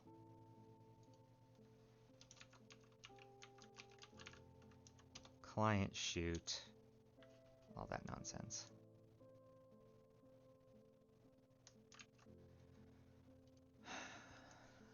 Okay.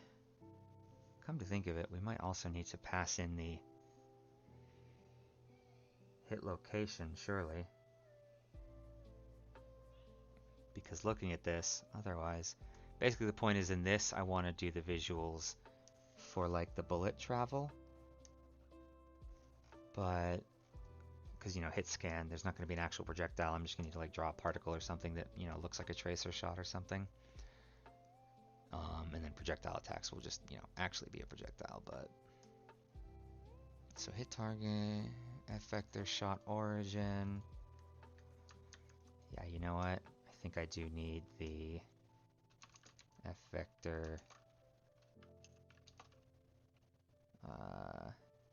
hit location save, and then that also needs to be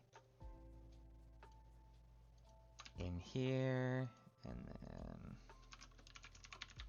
hit location, and then here and here, save. So now, once again, I need to go update all of these.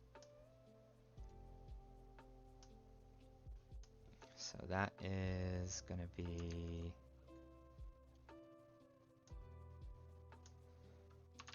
that.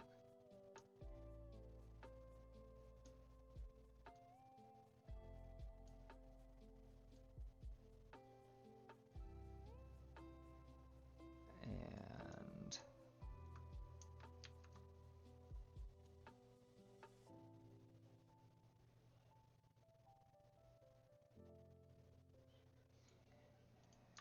kaboom.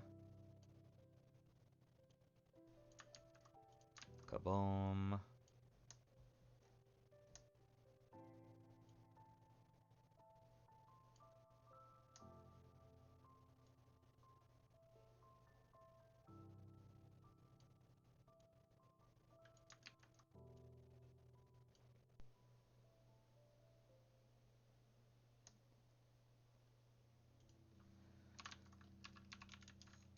Kaboom.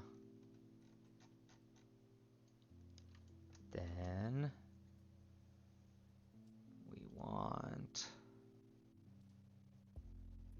all right, so this bounce is going for, all right, so if it's the first bounce, then it needs to go from there to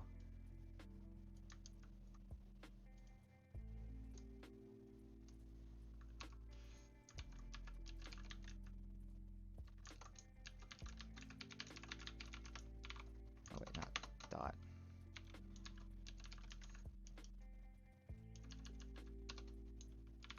Okay. And then I think it's going to be the same thing for this. Yeah, that sounds right. And then Same thing for this one. And same thing for this one.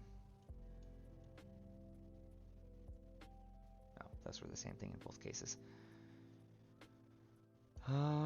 Okay.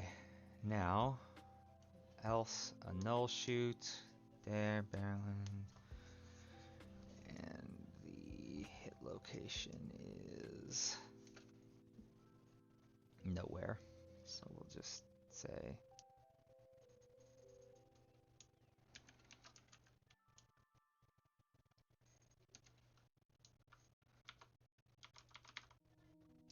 alright, and then if we pass an empty vector into the start location, then we just won't do a visual at all. If we pass into the end location, it'll just do like forward or something. That should probably be fine. Okay, now what are you shouting about? Incompatible? No, it's not. I added F vector hit location. Yeah, no, that's not incompatible. You're lying to me.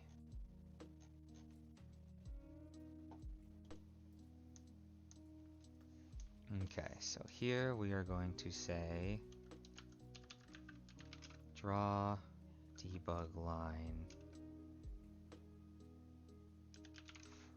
from shot origin to hit location.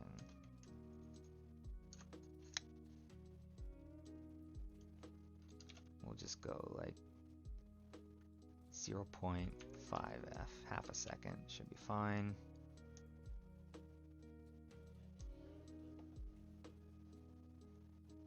Okay, now let's see if this works or if I've horrifically broken everything.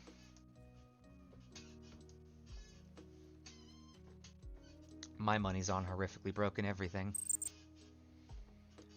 But I guess we'll find out.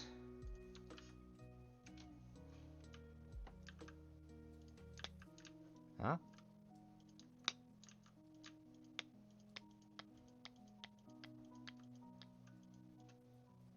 That's not ideal. Hold on a second. I might know the issue. Does get component location return its local location? If so, that'll be my issue right there. So we need to go to a point that's calling the barrel end version.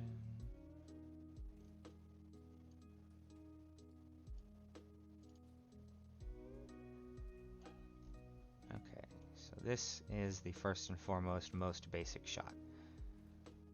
Oh no, that's in world space. So from that to that.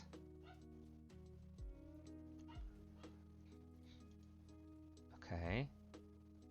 And then that's right, I also wanted to say down here,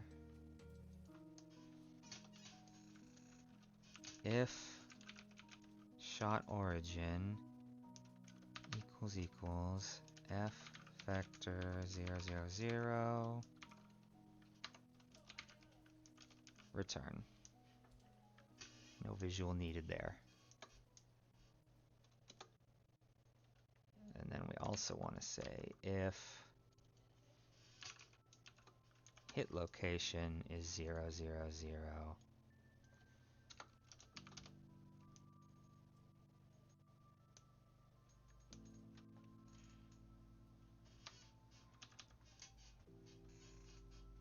Draw debug line.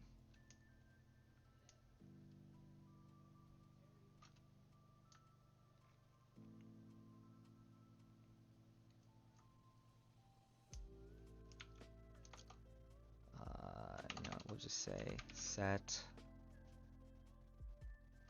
Yeah, that.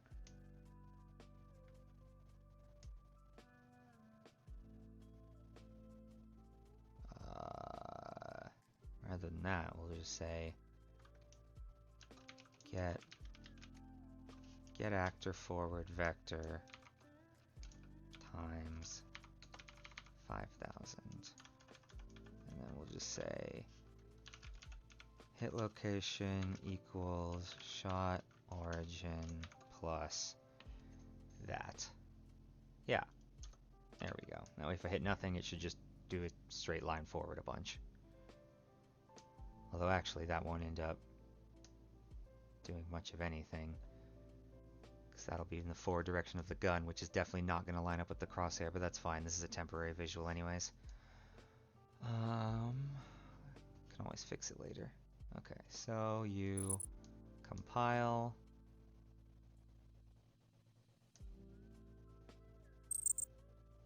Play gun.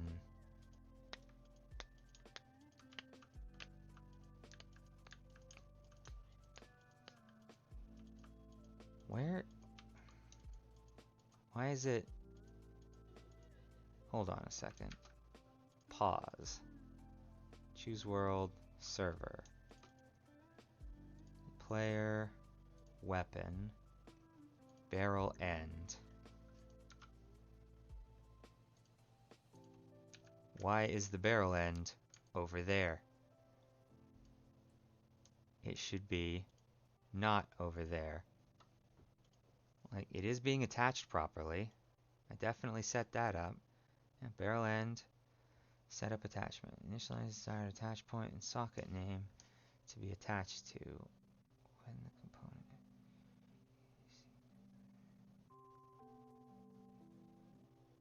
is constructor. Yeah. It's in the constructor and it's saying barrel end set up attachment to the weapon root. So why is it off in space?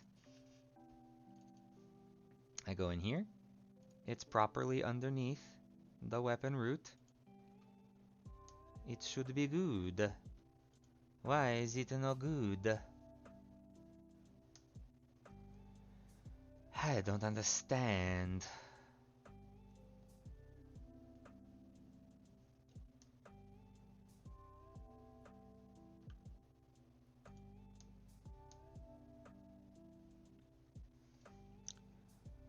What's wrong with you?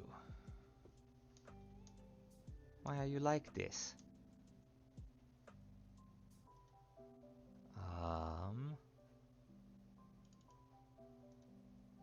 Is there like a... Oh, that's fancy.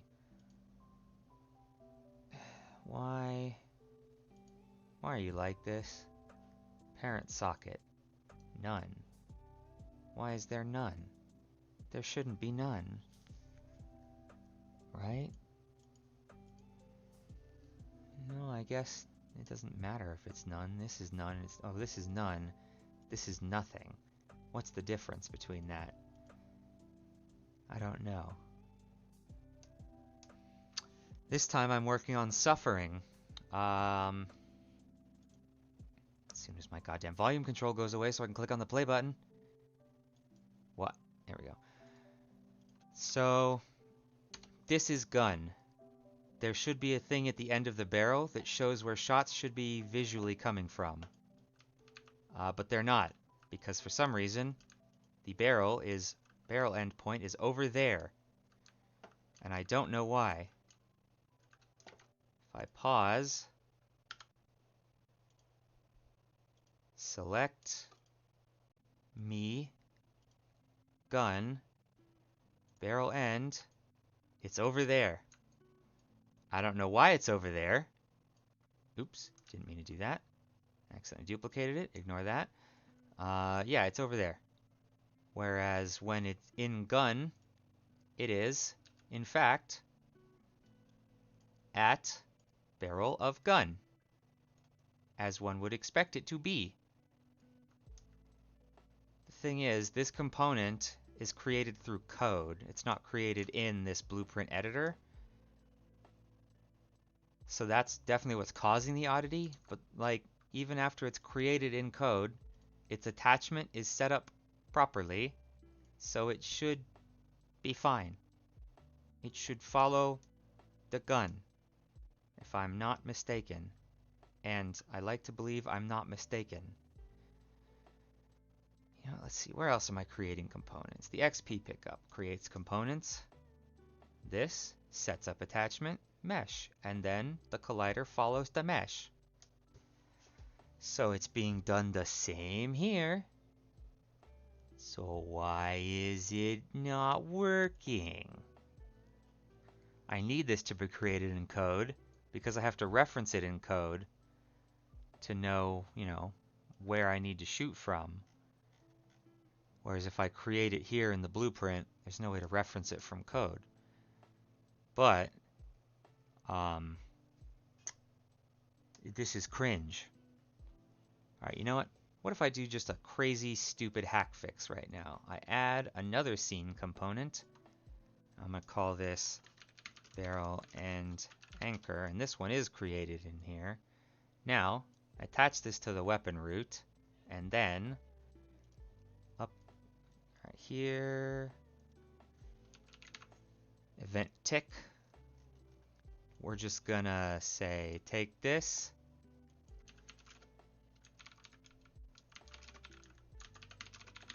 and then say set relative location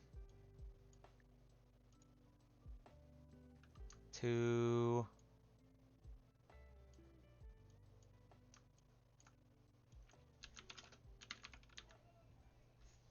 get relative location. There. Just set it to where this one created in the thing was. Does it work then? That still doesn't work? You fucking with me.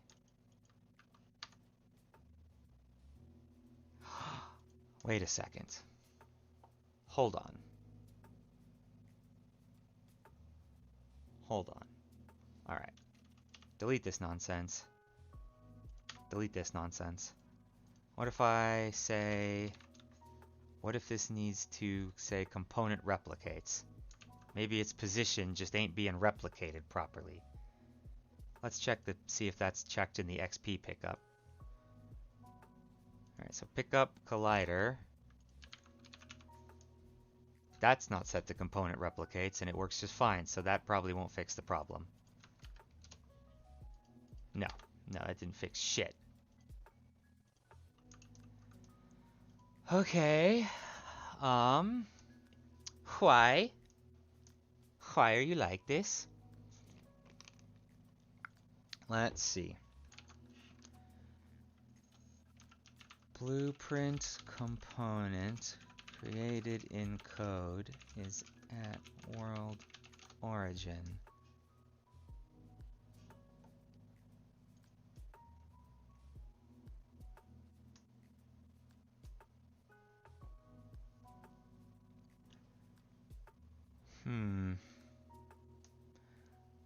But I did that. You know what? What if instead of the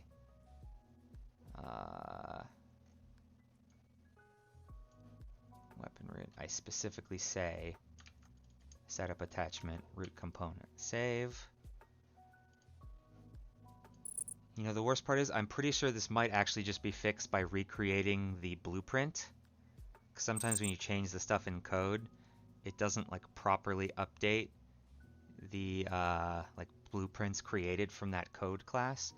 But then you have to like reposition the model, which sucks. It's a pain in the ass. So I'm just gonna try this real quick, see if it works. Nope. Okay. Then we're just gonna go C++ classes, Angel Fall, weapon, create blueprint class based on weapon, project, blueprints, weapons. And this is going to be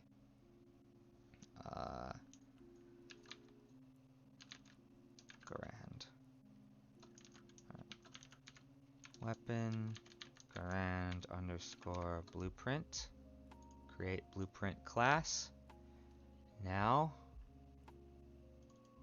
gotta reopen this, bring this over here.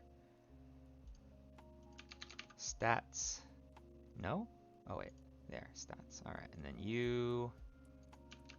Stats. I gotta copy all the goddamn stats, which I really don't want to fucking do. Alright. I'm just gonna screenshot that.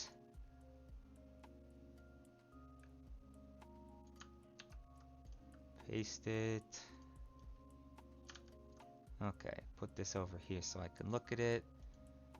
Alright, so this is weapon grand. So this is 50, 8, 10, 1, 0.5, 0, 1, 1, 4, 2.0, 30, range isn't even implemented. FOV, fire type single, burst fire shots, whatever, it's not burst fire, that doesn't matter. Attack type hit scan, bullet pierce 0, bullet bounce 0. Okay, save, compile.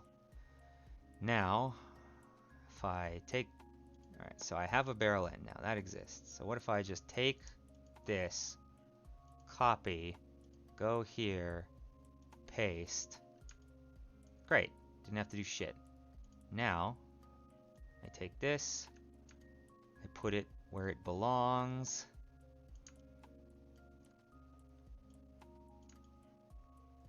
I save, I compile.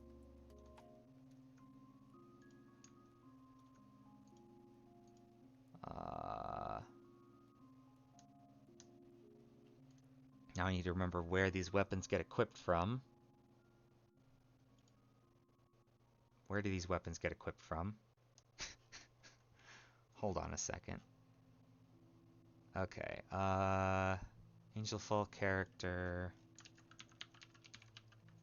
equip weapon, just does that. So I think it's in the MCP? Oh no, you know what? It would be in the debug command, the debug cheats. Alright, debug, equip weapon, int player, weapon blueprints, weapon blueprints. Is that, what? Oh, that's on the thing? Right, because I made a blueprint of it, so that would be here. And then, oh yeah, there we go. So this, don't you fucking nun me. Okay, well, restart Unreal Engine, because it is a very reasonable software that makes absolute sense. Have fun with that. 2-hour stream, cutting that shit down. Good luck. Okay, there we go, and the weapons magically exist again, thanks Unreal Engine. Weapon Garand, compile, save. Now, I equip this. Yep, now it works. Like I said, I just had to fucking recreate the thing from scratch because Unreal Engine makes sense.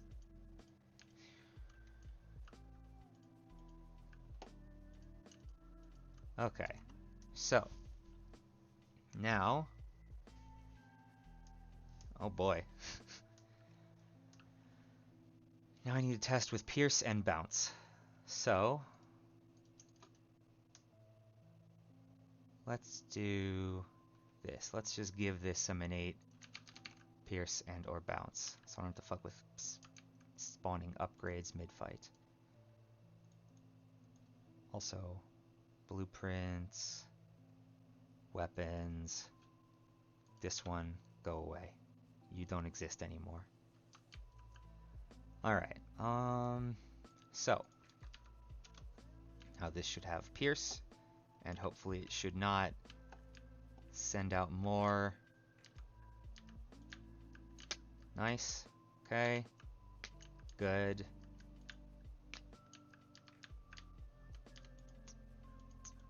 Nope, it is totally doing what it shouldn't be doing and sending out multiple lines.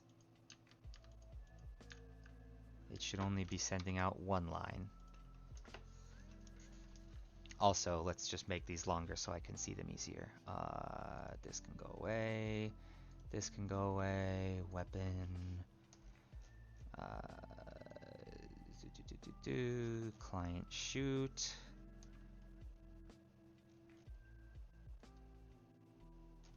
Hold on, where's client shoot? Let's server reload. Client shoot. Here we go. Okay. You stay there for like 3 seconds so I can see them better. And now, so Pierce shoots Y.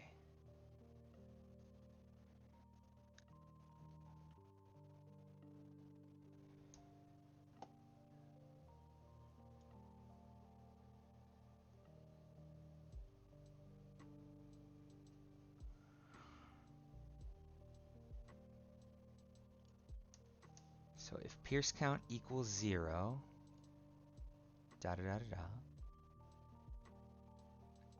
do the visual, and then Pierce count plus plus, else pass in F vector 0. That,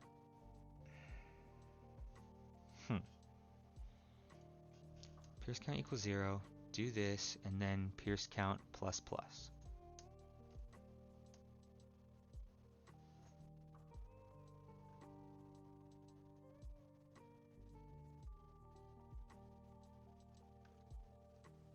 So Pierce count is 0. Here, it'll do the visual. Then Pierce count plus plus, and if it does it again, oh wait, you know what? What's this? This is if Pierce limit greater than 0. Right, I need to put the same if else here. Silly me.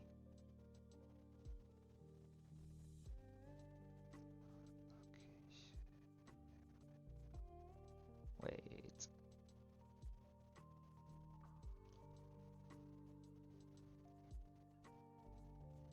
Okay, yeah, let's then do this.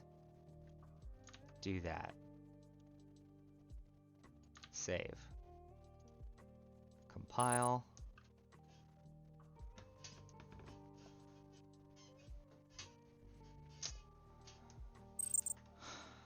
Now, gun,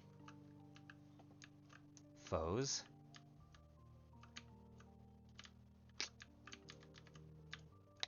there's now one line as there should be.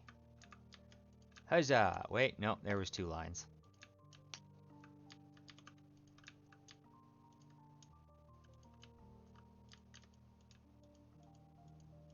Why? Why and how are you spawning 2 lines?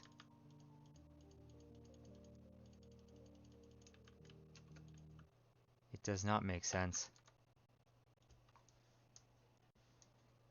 All right, let's make this a little bit easier to tell first and foremost. So we are going to go down to client shoot. And we are going to say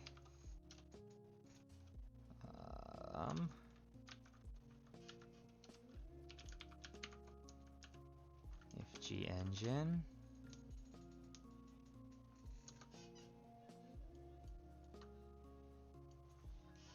no origin on shot, no viz,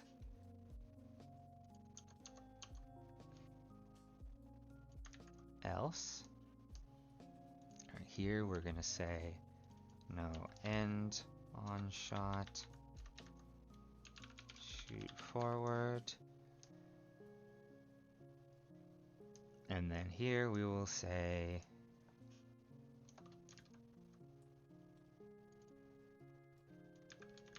drew shot line to, actually we'll say print hit target.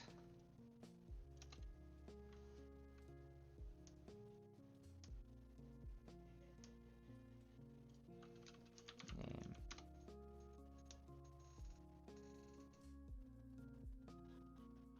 Yeah, I guess that works.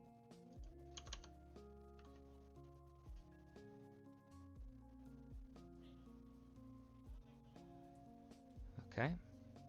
Yeah, that'll do.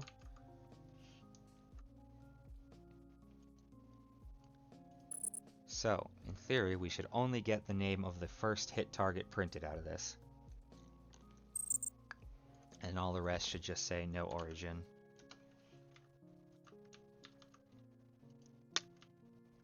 No hit target. How are there no hit targets happening at all in this? Okay, no origin, no viz, and hit. Okay, so it's working. It's just also somehow sending a no hit target shot sometimes, which is why we're getting a double shot. That's weird. So then, would that be from this?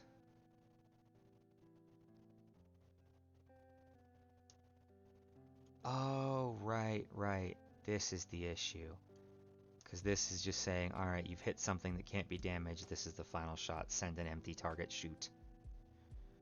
So this needs to be a... This also needs to know this. So if Pierce count equals 0, do that. Else, do that, but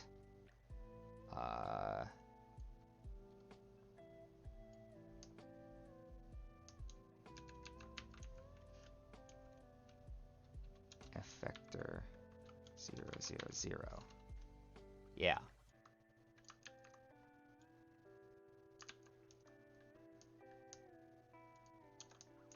Yup.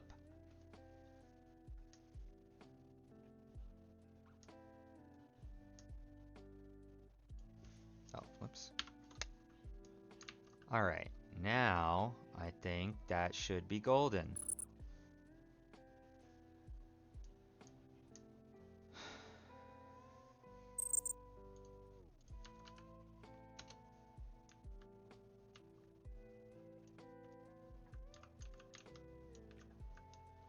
Line up the boys. Yeah.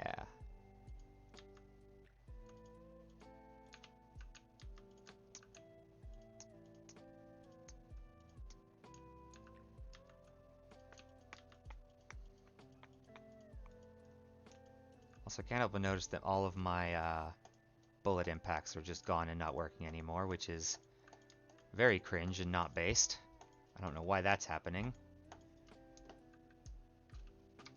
But the point is, that works. So now we need to test bounce. So 0 bullet pierce. Let's go 1 bounce. And then I also need to test it with the split. So I need to remember what... Alright, so split is... 20. Upgrade 20. What's this? Oh yeah. Save. Okay, so gun upgrade 20. Now round up these bastards. Alright, well, bounce is working, kind of, sort of. I need them further apart.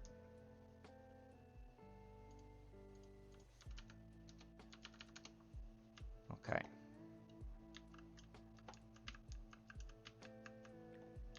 Just let them attack me so that they don't move so close that they're stacked up and I can't see their shit no more.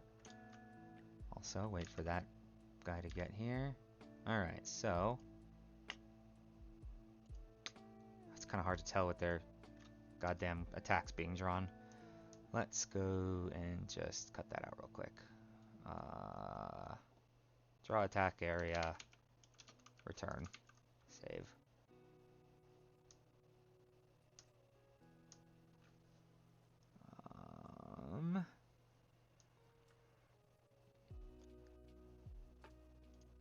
Compile.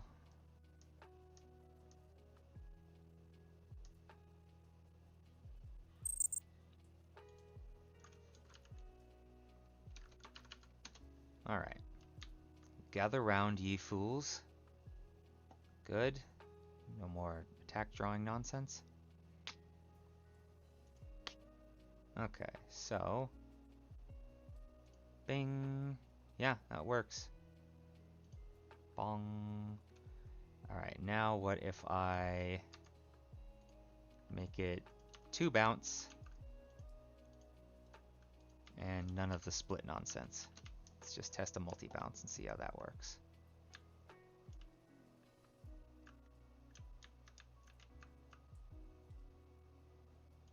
Boing. Boing. Huh?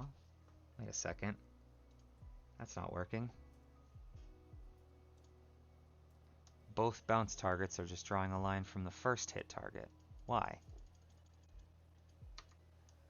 Why? Why can't things ever be simple?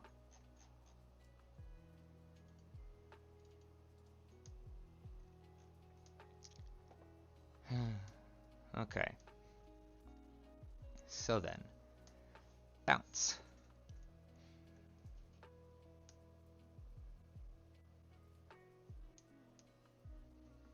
Bounce, bounce, bouncy bounce.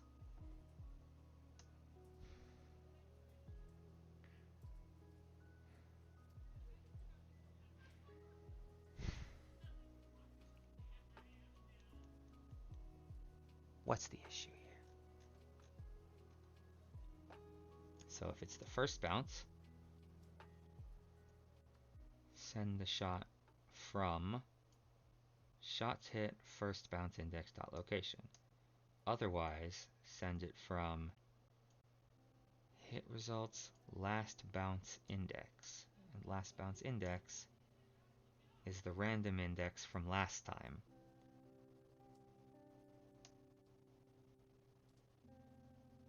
They don't get removed from hit results. Oh, they get removed from hit results. Okay, then instead of last bounce index, this is a better idea to begin with. Why don't I just go F vector last bounce location. And then instead of that nonsense, you just go from last bounce location. And then before that gets removed,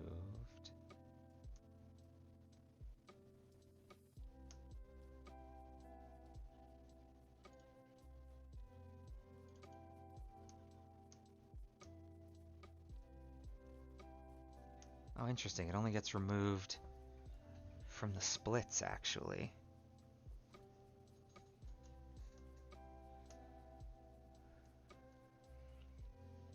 Well, now you know what? Here I just say last bounce location equals that.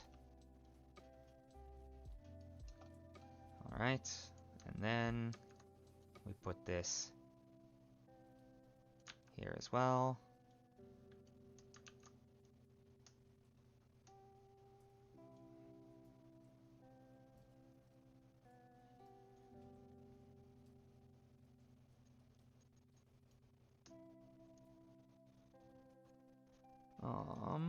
Ooh-wee, my hair is going crazy. Let's just fix that. So why does this remove it from the random index, but this doesn't? That's strange.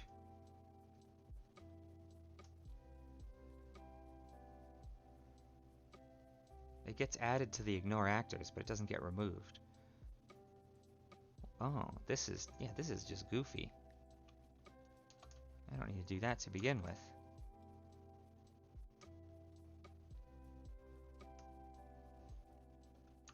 Oh, wait, no, I do need to do that because the split, yeah, hit results gets recalculated before.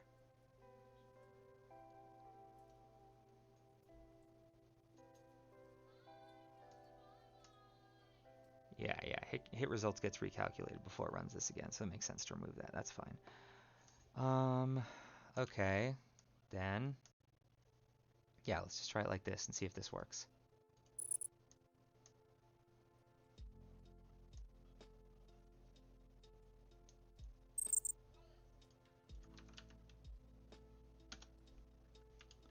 Bring the enemies.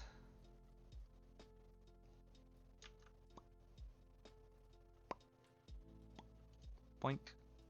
Still broken. Also, this can go back down to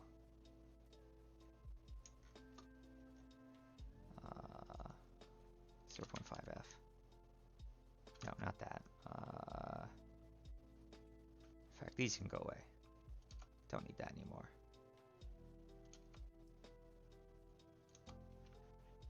This can go back to 0.5f.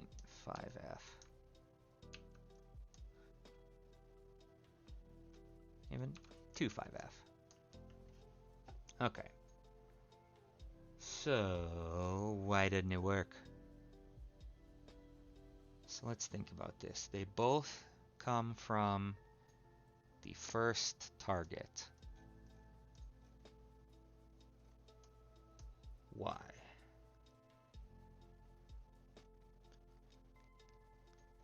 Alright, so we get the hit results.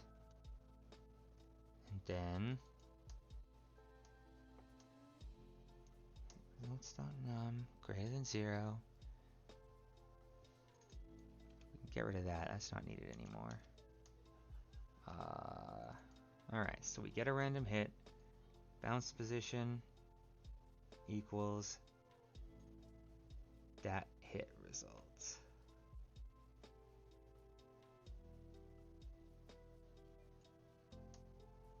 Then we get their location. Alright, so if it's the first bounce, we shoot from shot hits first bound index dot location.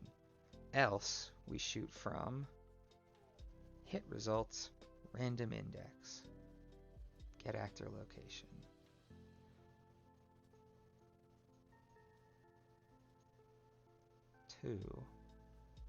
No, we shoot from the last bounce location, yeah. The last bounce location equals hit results random index get actor location.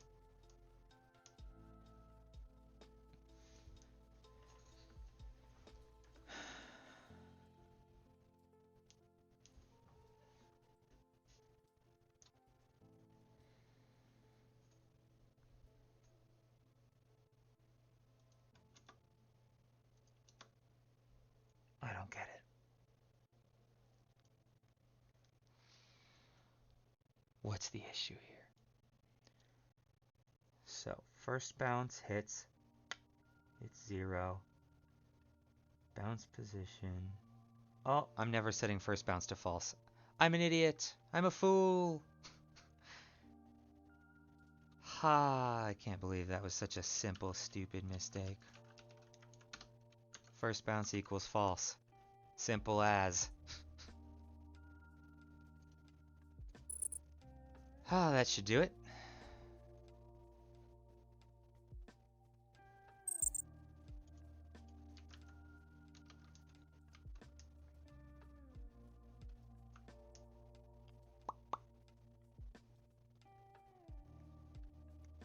It's fine though. In the process of fixing this stupid issue, I fixed an issue that would have been more of an issue later. Alright, and it's still broken. It's still fucking broken. How is it still fucking broken?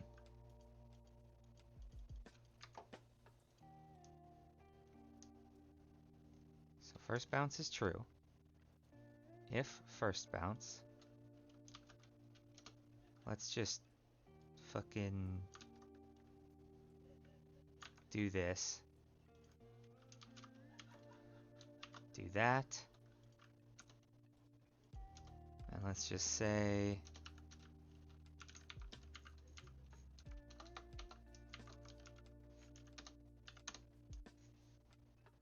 first bounce.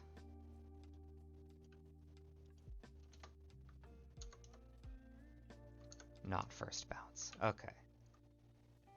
Let's just make absolutely sure that this is properly recognizing that these are the first and then not first bounce.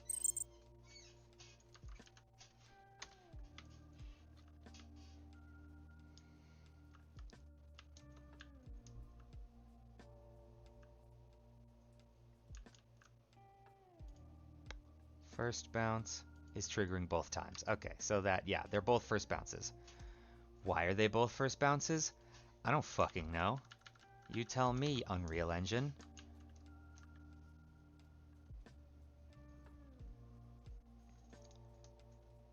Considering that first bounce gets set to false right after it does this. When is first bounce set? It's set here. This is, I believe, where it should be set. You know what? Bool first bounce equals true. Let's set that all the way over here. All the way over there. Maybe that changes things somehow. Maybe it was set too far down and it was getting reset in a loop or some shit. I don't know. That shoot code is an absolute horrific nightmare. And the less I have to look into it, the better. Okay, well now it's technically, I mean, it's not working. It's worse now, but it's closer. It's detecting at least that they're the first bounce and not the first bounce. Let's see, gather up the plebs.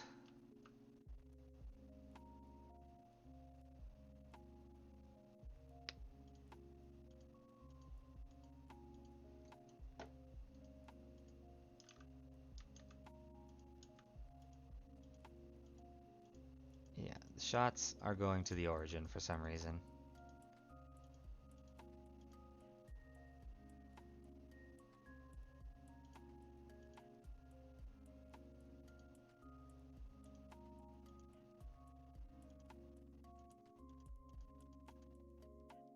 Oh, and we crashed. Okay.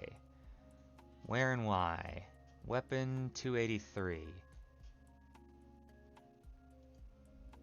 Shot hits first bounce index. Oh, because they died. Because they died, it broke everything.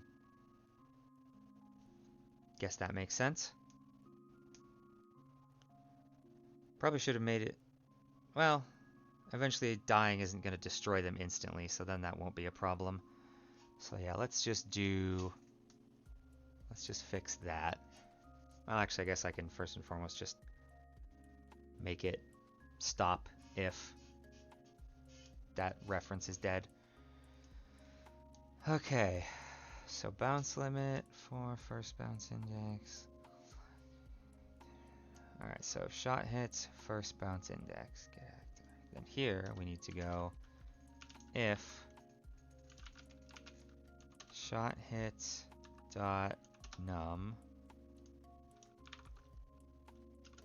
is less than first bounce index. Don't just break. Return the whole goddamn thing. Just get out of here. Shit's gone wrong. Something has exploded. And we need to escape.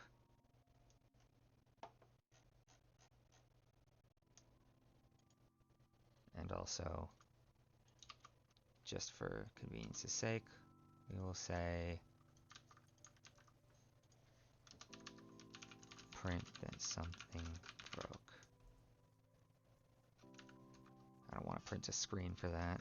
To console. Stop trying to print the screen. Whatever, fine. Print it to the screen. See if I goddamn care. Okay. Save. Nope. What? Why are you like this? Is it because this isn't open? Weird.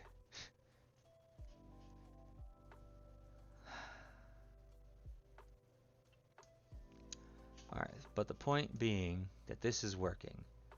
So, or it's partially working.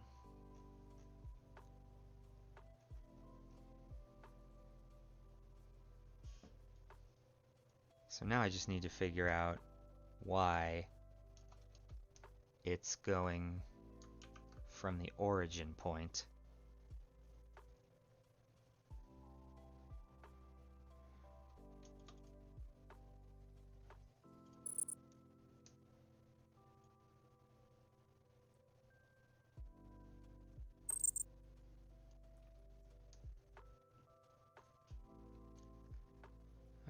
Last bounce location. I bet I know why. This is probably getting reset the same as that other thing was getting reset. So it also needs to be made up here where all this nonsense was made.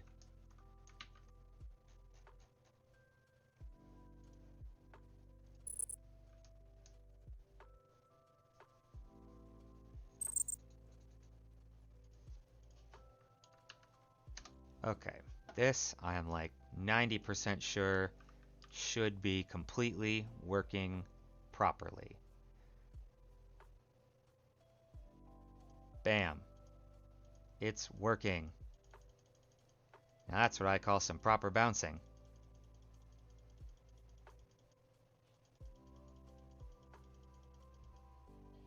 Still breaks though. Well, this is some good stress testing. All right, 293 now.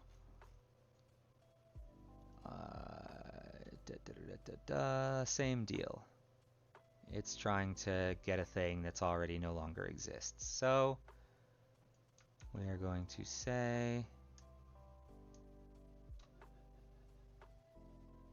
wait, but how?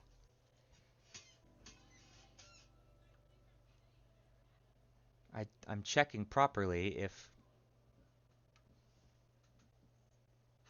it doesn't exist. If shothits.num is less than first bounce index, then just return, get out of here.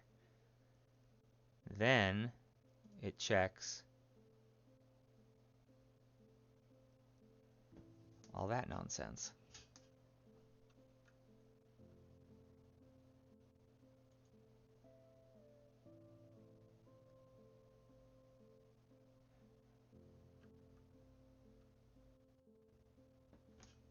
Huh. Number of elements in the array is less than or equal to first bounce index. So say this is 3, and there are 3 things in the array. So this would be too big. 3 would be equal, and it would then return and say something broke.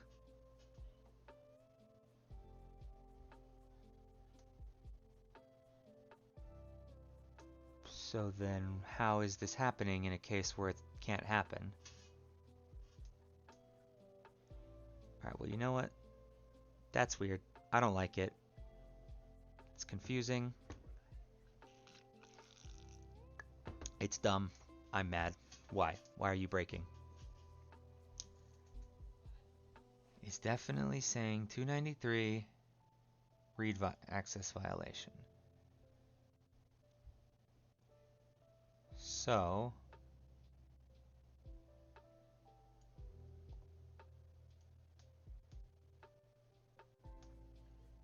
oh, you know what? Maybe it's because the index exists, but that actor doesn't exist. Duh. Right, this wouldn't happen because this is just a list of indexes. So this actually needs to be if that shot hits first bounce index. No, wait, yeah, because shot hits is an array of F hit results. Oh yeah, and then get actor, so it's probably this part that's breaking, yeah. Alright, so if get actor doesn't exist, then we do that. Okay. That, I think, should now work. So I just gotta reopen this bitch, recompile, shoot a bunch until something dies, see if it all works.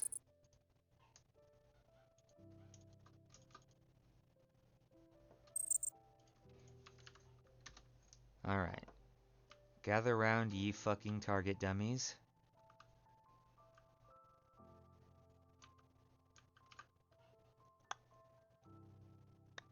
And now die.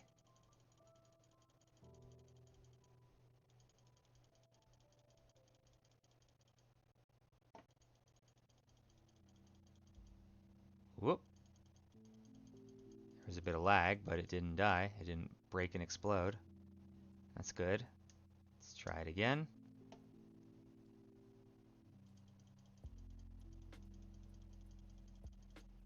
Alright, yeah. We're good. Were there any errors that caused that lag? Oh. upgrade tree is not initialized properly? Why not?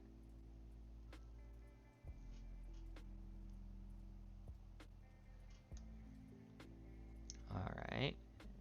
MCP header upgrade struct upgrade tree upgrade slot. It's not initialized properly. Huh. Where is that and why is that? That happened when the pickup dropped.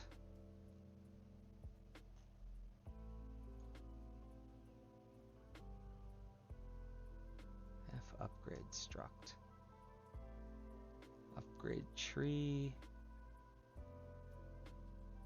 And upgrade slot.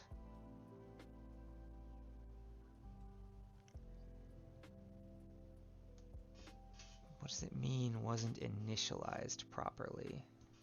Maybe like it needs to be... Is that a thing?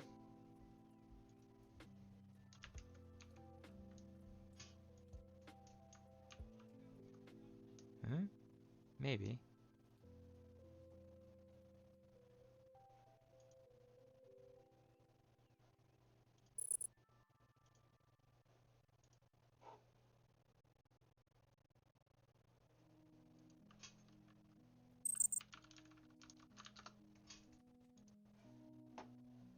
Alright then, let's see if that still lag spikes the first time it spawns those pickups.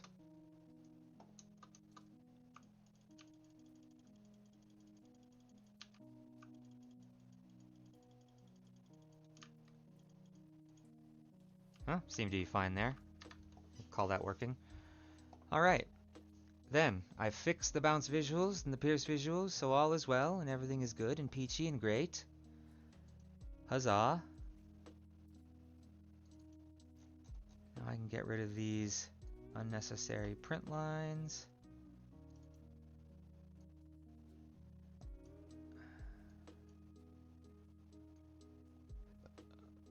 Great.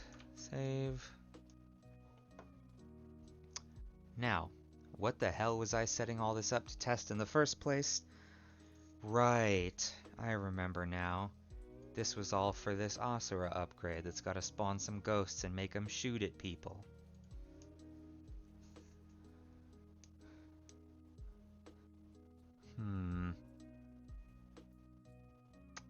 Okay, let's do this then.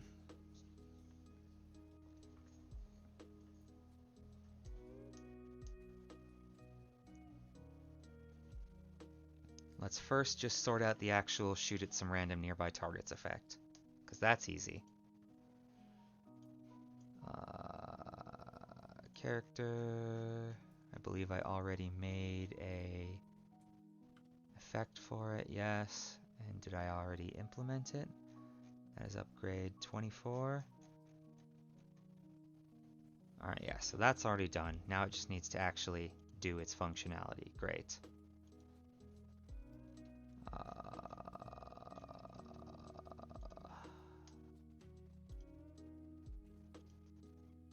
So that would be in...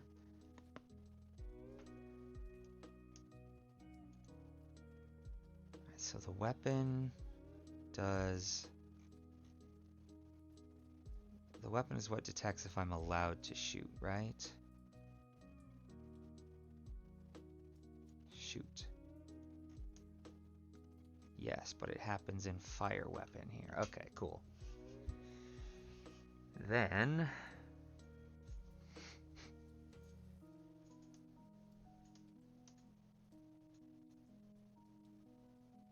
I need a ghost version of the weapon to spawn. Well, you know, like I said, let's do functionality first. Alright. So here where it calls shoot.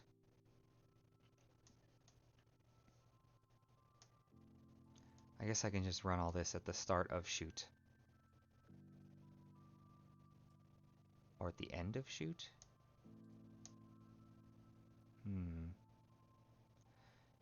Yeah, let's do it at the end of shoot.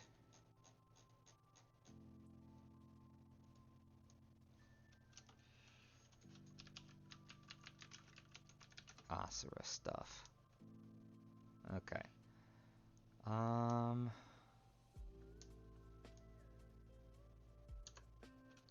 like how it just totally made up what Asura does. Just kind of made up an effect. Alright, so here we need to say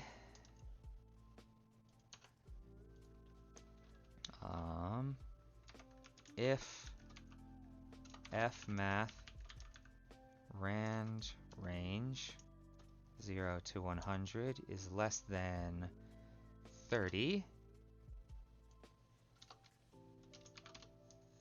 then we want to essentially do a bounce check. So that would be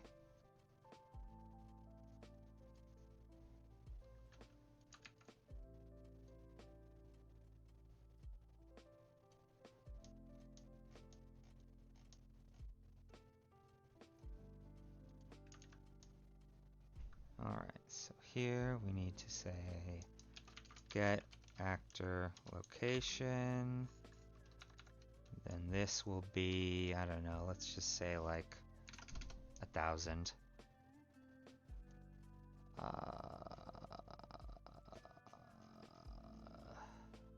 Okay, I need a hit results and object types.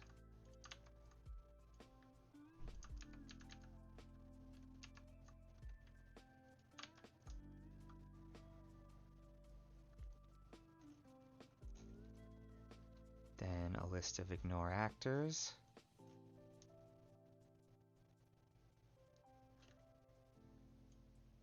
I can just do an empty thing,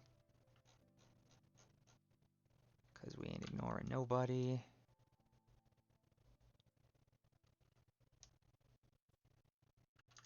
Actually, now you know what, let's make a thing. So that I don't hit the same guy twice. Okay.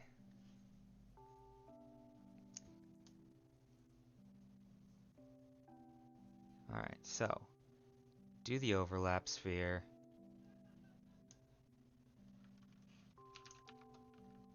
If hit results.num greater than 0. Don't do that. We want to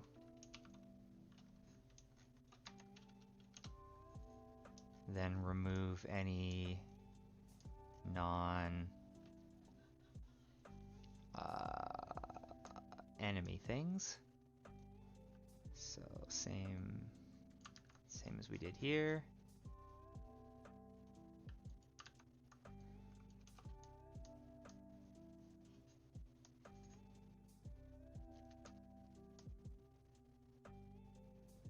Okay.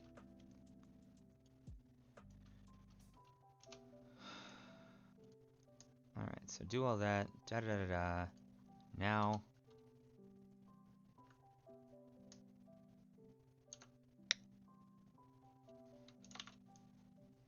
great, yep. Now we shoot a random thing.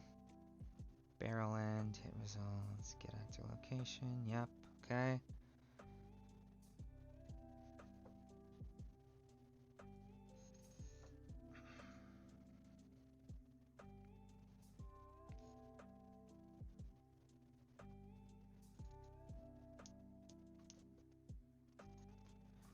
But how do I make this apply all of the hit effects is the problem. That is the difficult part. So just calling server shoot's just going to do one individual little shoot. But I need it to do all the bouncing and piercing that a normal shot does. But I can't just call shoot like that because... You know what? Can I though? That does a hit scan trace. So maybe I just need to modify the hit scan trace function so that I can actually just pass in different criteria. instead of just the spread. Oh, who's calling me? Shut up. Private number. Okay, so you know what, for now, I'll just implement it this simple way, and then I'll update that later. I'll just give it like a blue like this other one does.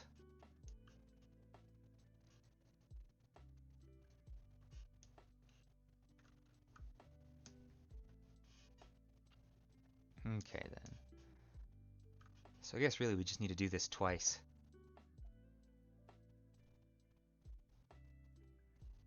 But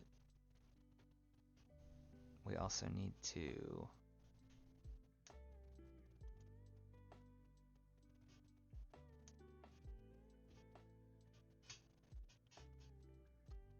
Alright, so we do this, and then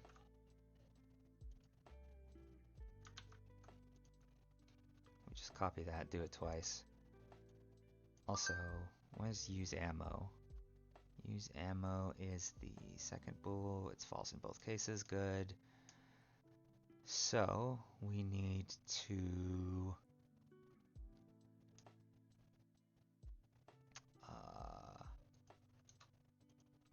say hit results dot remove at random index. There we go. And then we just do it again, and we're peachy. So that's the functionality.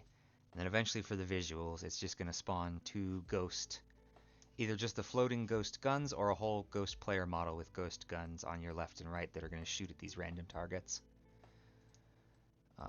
And then all that'll have to change here is just that the shot origin changes from barrel end to the barrel end of those ghost models. So that'll be fine. That'll be easy enough to change.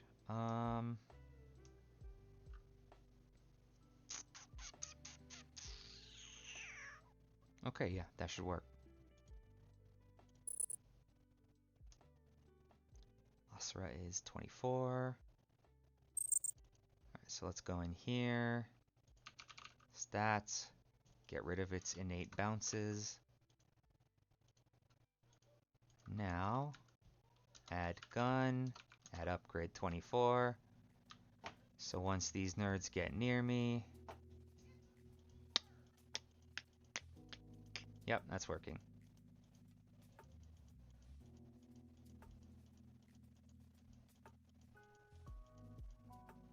Cool. Alright.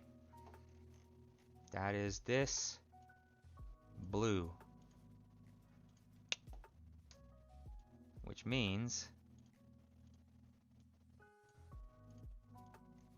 that's all the upgrades implemented. We done them all, ladies and gentlemen. Though this still needs, these two still need to be improved, but at the very least they're functional. Their function is in the game. So, what does that leave to do now? Now I want to... I mean, my next big task is going to be actually designing and then modeling the first enemy so that, you know, there's something real to test against. Then, after that, I guess it would just be start polishing stuff, making it look like an actual game instead of a gray box test. Still need to figure out how I want to fucking decorate this level because it is very plain and empty right now. Other than these nice looking bridges. Nicest looking bridges I ever made, and everything else in this map is just generic placeholder garbage. Don't know why I felt like making those bridges so nice, but god damn it, I did it. No one's gonna take that away from me. So, I need... What can I do now? Because I don't want to start making the enemy model right now. I want to start fresh on that on a day. So is there anything worth doing in my remaining like hour and 15 minutes? I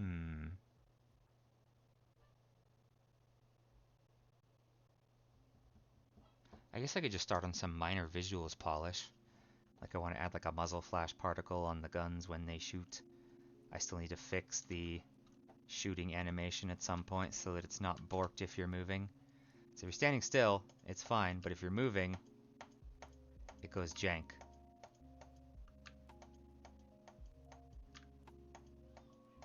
It just kind of like jumps in the opposite of the direction you're moving, which is weird and I don't understand it, nor do I like it.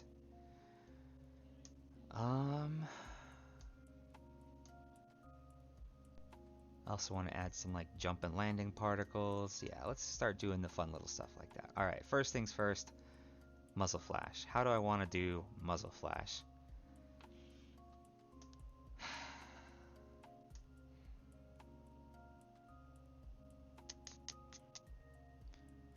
Let me look up some references.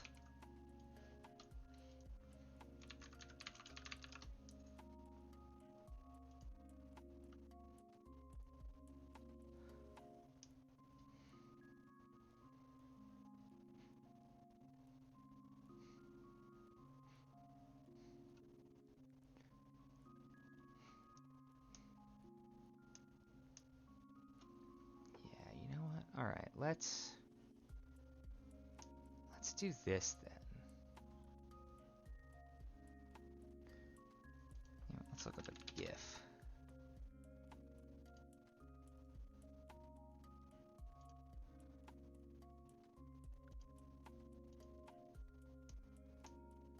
Alright, let's do this then. I am going to make like a little model that I can morph to play a nice little animation. And I can just repeat it.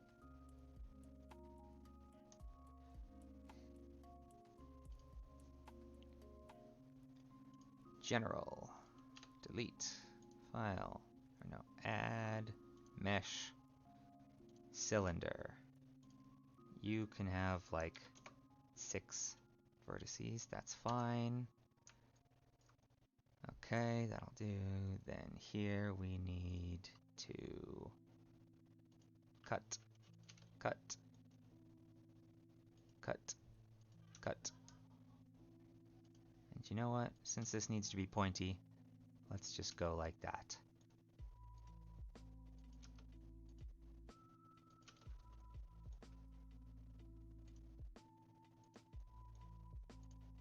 Alrighty, then we need a boom, bam, pow.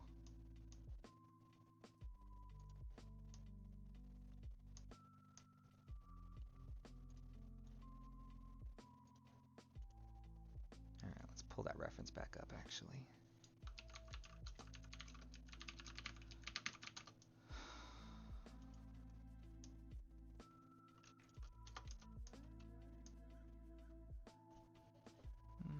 Okay. So, this I want to be tiny. This go like here. This you're gonna go like here, here, there. Oops.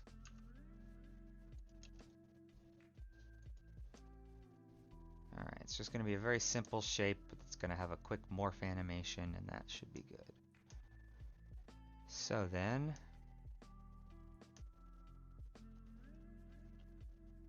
let us go to shape keys. Alright, so this is base, and then this is going to be shrink. So for shrink, we're just gonna make this real small.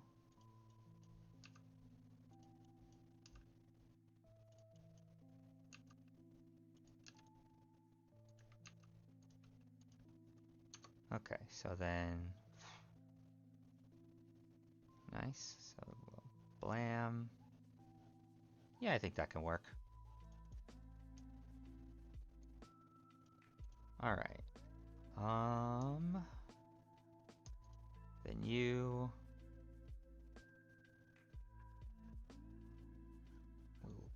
file, export. Don't even need to texture this thing, it's just going to be a flat color. FBX, selected object, geometry is face.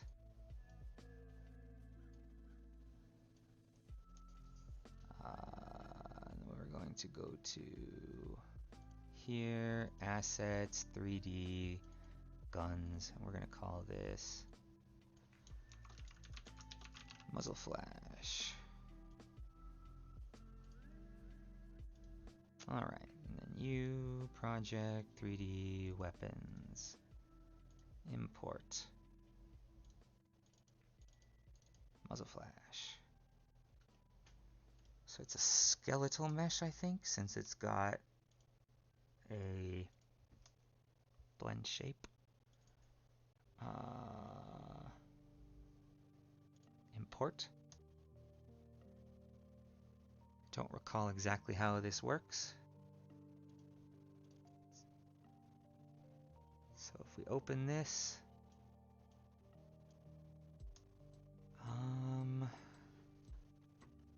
morph targets.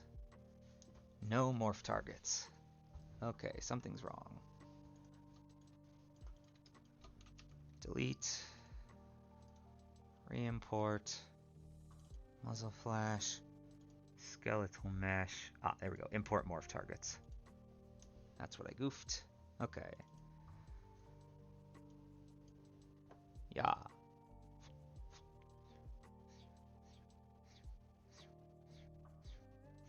Fancy. Great.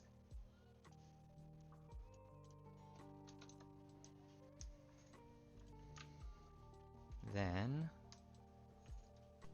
new folder, FX, move here. All right. Then I need a material. So let us go to project, materials. Let's see, texture, opaque.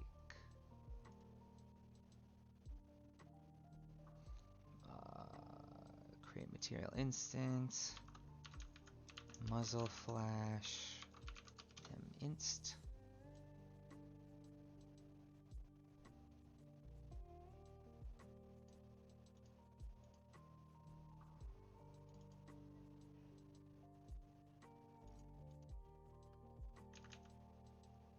Boom. Save, and then we open that. Alright, let's use this. Texture is just white, and then tint is, I don't know, let's make it like a, some kind of that. Great.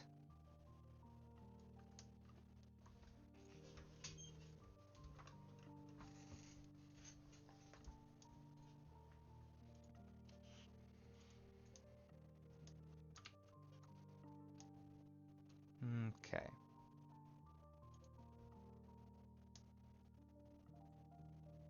Now we need this. I guess I need to make a blueprint out of this. Yeah. Or maybe not really. It just needs to be a skeletal mesh child of this, huh? Okay, then let's do this. Let's go back to weapon and make another component. This is going to be a... it's listening to me again. How did they know? I mean, it's wrong about, you know, what it is, but this will be muzzle flash. But how did you know I needed a skeletal mesh, you goddamn robot? Stop listening to me. Okay. Yeah, that should be fine. Save, then we just go here. And then you can constructor.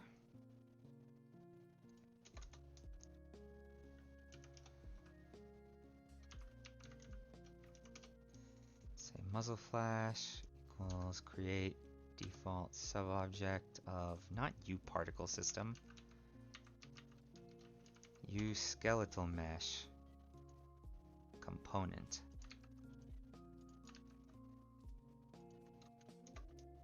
And set up attachment to, I guess technically going under the barrel end makes sense, but no, we want it to just be under the weapon itself, under the weapon root. Save.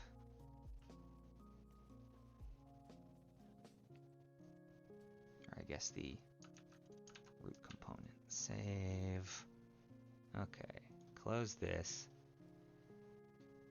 Compile.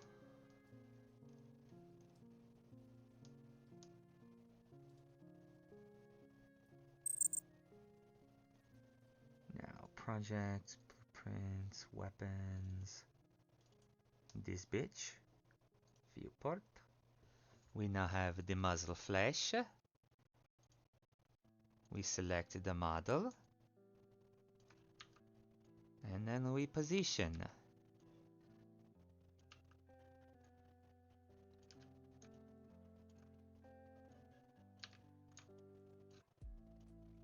Oopsie daisy.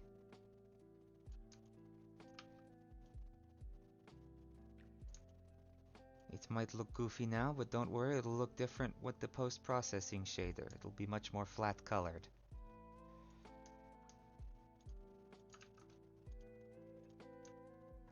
Alright, now I just need to remember how to actually set its values in Blueprint. Or via code, either way.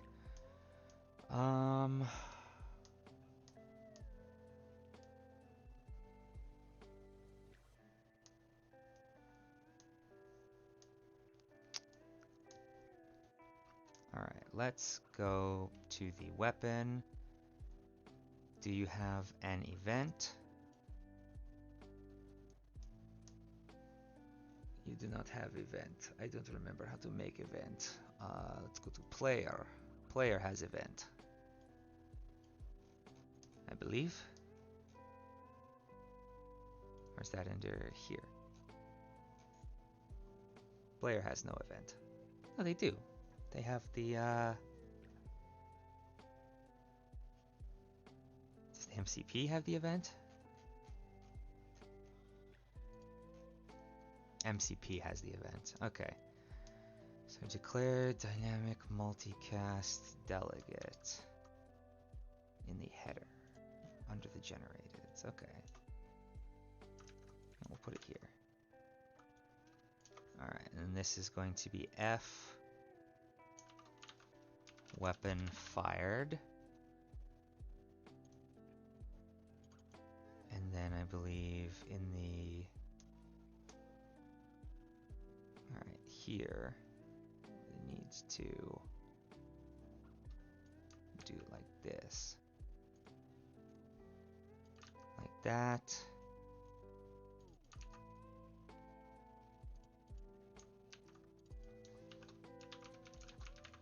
Weapon fired.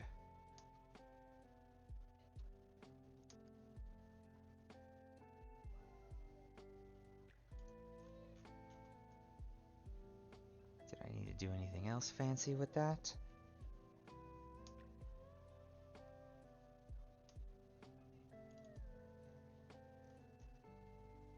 I don't think so. Was there anything I needed to import? I don't think so. Okay. Then why are you lying to me? Telling me it is unidentified. Let us see if that is really the case.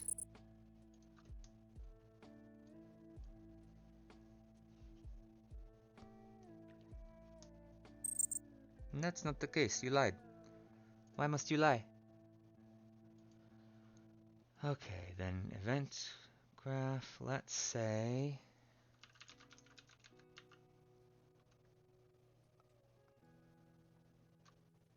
assign bind event to weapon fired.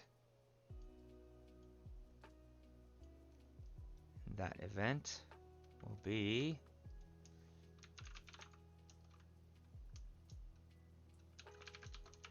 fire anim. Plug that in. And now we need to say add a timeline. Fire anim underscore TL. Add float track, length 1. This is time 0, value 0. This is time 1, value 0.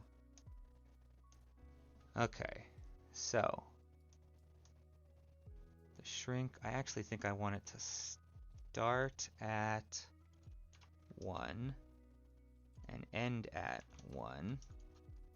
And then I want this to be at like 0.2, have a value of 0. Save, compile. Now, this is play from start.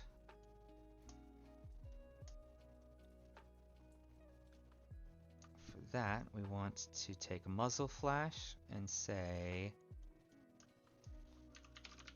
set morph target. 3D weapons effects, muzzle flash. What's it called? Shrink. Shrink. Set the value. Whoops. This needs to be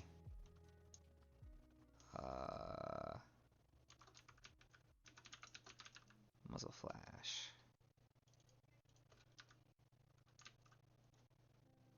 So that goes there. Great. Compile, save.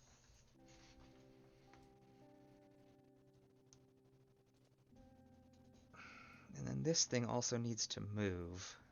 So let's add another value. And we'll call it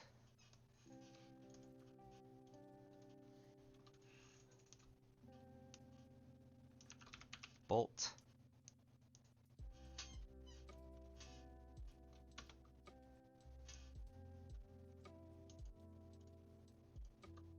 All right, 0, 0, 1, 0. All right, now how? Let me just look that up. Grand firing. I don't suppose there'd be a convenient GIF for me, would there? No, that'd be far too convenient. Grand firing slow-mo.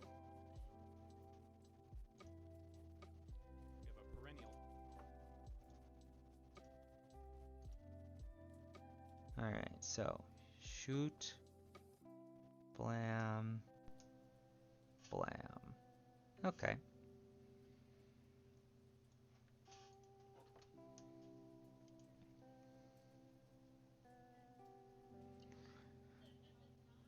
Yeah, I'll just have this be exactly 0.51. Okay. Then we also want an event track, which is going to spawn like a little ejected casing. So we'll call this casing. And this is going to be at 0.51, sure, whatever. I still don't understand what the value does on an event track. Because all the event track does is give you an exec pin. Okay, then we want to take this and say set relative location. And then here we want to lerp vector. The alpha is bolt. A is 0, yes, and then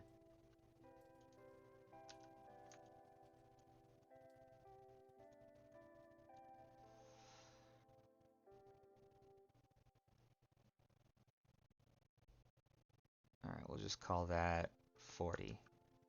40y.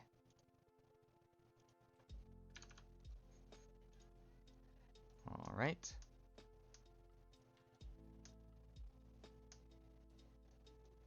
Come to think of it, actually, this can't take the whole thing, can it? Because that would be way too long. So let's make this 0.1 and make this 0. No, that needs to stay 1. This needs to be 0.3. Great. That should be fine.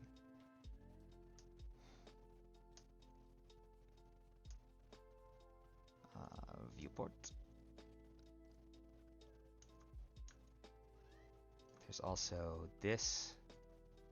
Oh, what the hell? Where's the other thing? Content browser. You know what? That doesn't need to be there. Just give me content drawer, 3D weapons. 1. Where's that fucking cover thing? Stupid. Did I forget to export that? Open recent. Garand. Don't save.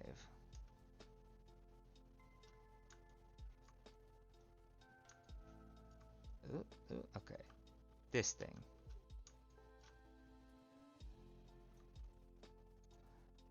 Export.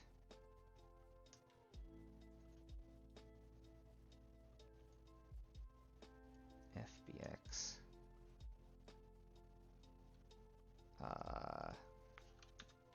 Garand. Cover thing. Don't know what the hell that thing's called.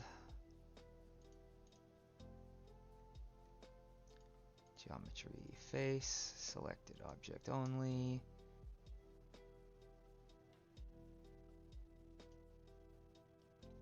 It's kind of janky having this be a whole separate FBX, but I guess it doesn't really matter. Alright, you import Garand cover thing. It's not a skeletal mesh. Import. Great. Alright. Open this. It's already got the Garand trigger mat. That should be fine. No, wait, that's probably not the right material. Weapon, it should be... Oh, no. It is right. Actually, no, it should be Garand bits underscore minst. Yeah, so get rid of that nonsense. Open this. Take that material. Save. Close this. Now, put this in the scene. Oh, did it put it in the right place by default? No way. Surely not. Oh my god, it did. It did. God bless. Oh, but its pivot is in hella the wrong place.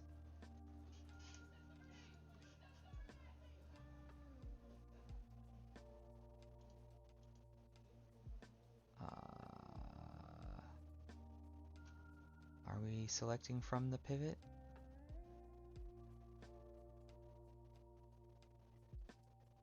Yeah, I'm sure it is. Okay, then I need to add a scene. We'll call this cover.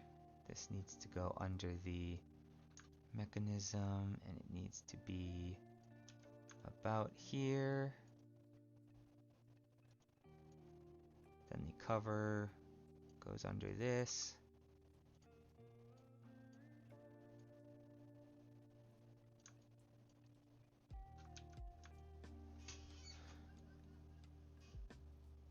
Not quite right.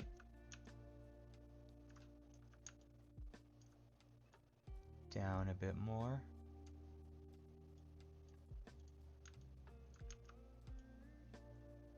Not quite right still.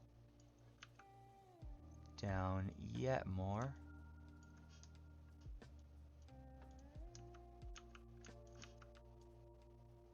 There we go. Oh, but not quite because now it's clipping outside the gun. Okay.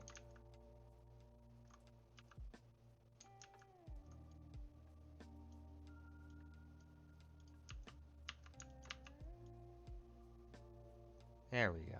There's still a tiny little bit of clipping, but it's not the end of the world. Oh, never mind, it is the end of the world because it's clipping out the side.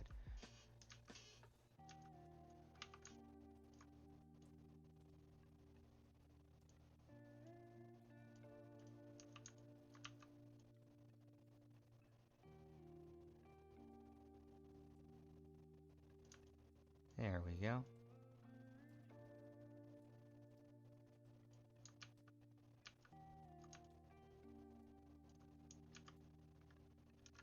Okay, so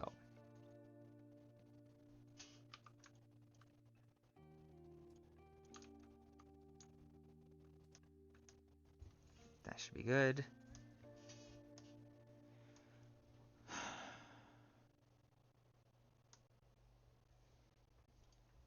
Now then, we need to take cover and say set relative location and rotation, because I want to move it down slightly as well.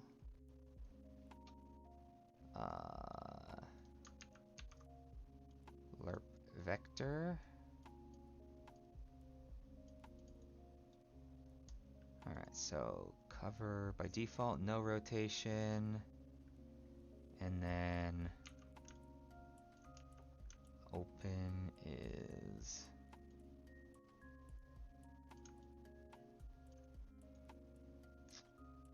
like 70 degrees. Yeah, okay, 70Y.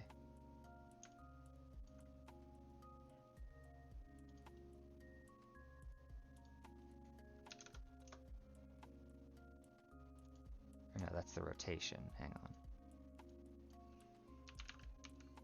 Lerp rotator. From 0 to 70. Alright. As for the position,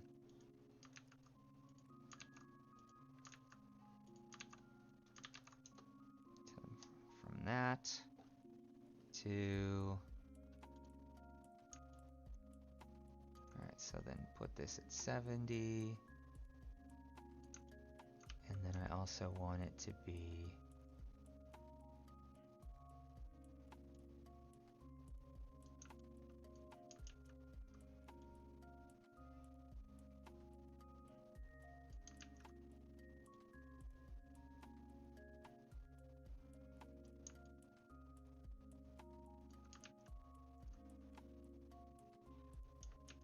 Alright, we will say 33.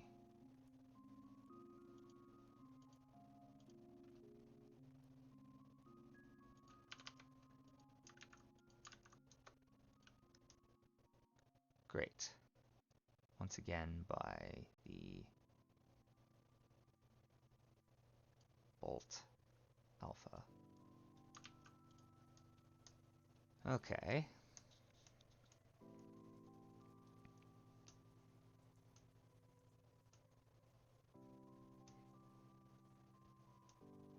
Then I think that is good since I don't have the casing model to eject yet. Let's try it.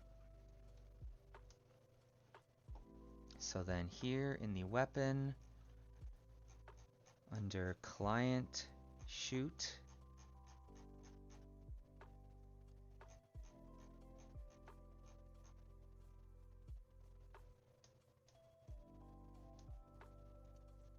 we want to say, actually Rather than client shoot.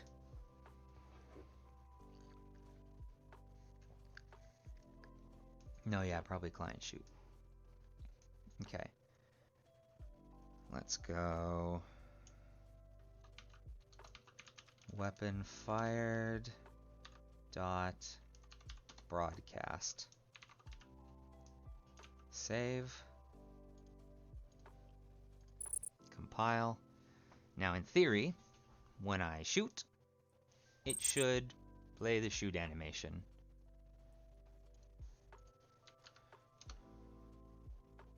Ah. It didn't. It just broke. Okay. Weapon CPP 725. What the hell is that? 725. Get modified max spread. What? What? Why did that? Okay.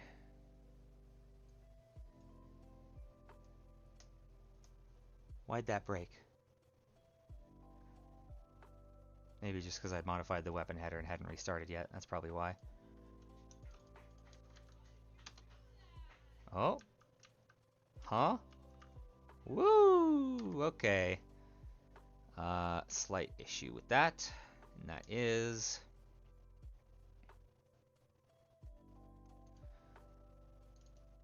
I believe the newly added little weapon part still has collision. As well as the muzzle flash.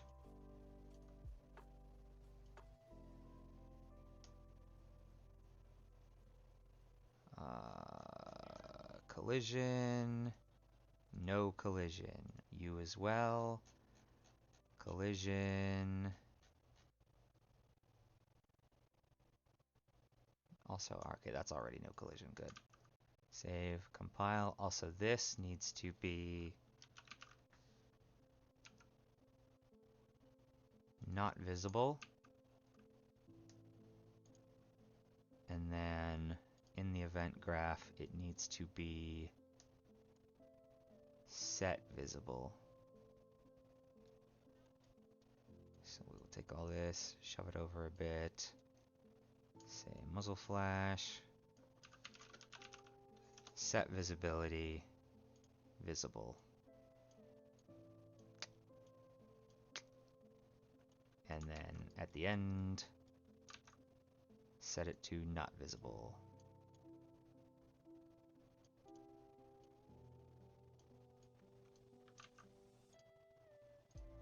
Okay. Gun. Close, but way too slow. This needs to be, you know what, rather than modifying that, we can just say fire NMTL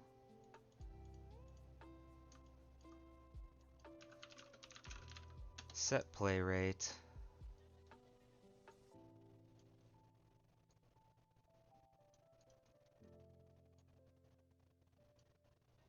All right, and then let's say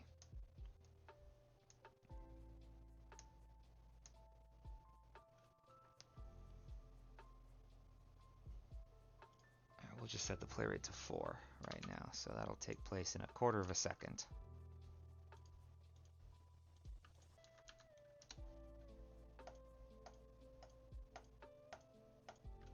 Still a bit, 8?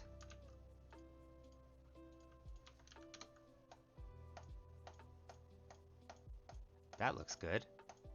Although the muzzle flash isn't happening. Why not?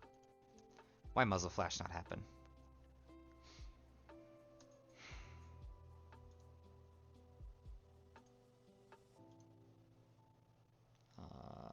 Event graph. It's set visible by the start.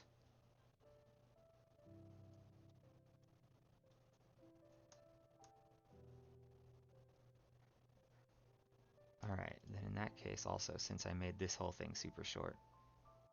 This can probably go back to being time 1, and this can be time 0.2.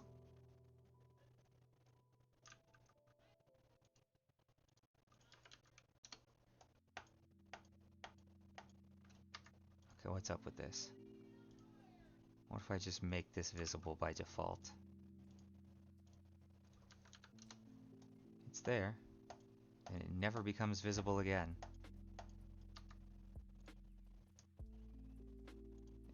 Is it something about how its morph target is being set?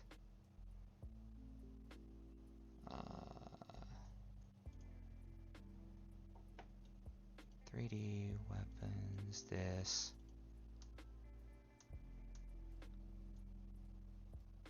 So by default it goes from 1 and then to 0 to 1. What's auto? Oh, maybe auto is what it needs to be set in code or something?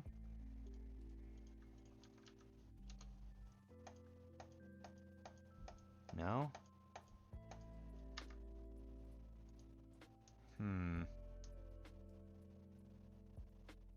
Alright, different idea then.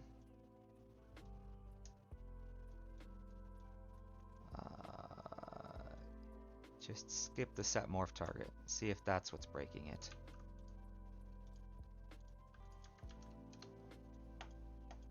No, it's the visibility. Okay. So save that. Get rid of that.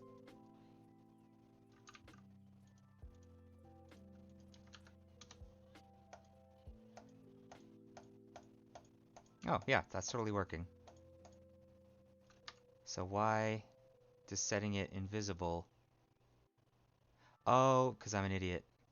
I was setting it to invisible in update when it should have been finished.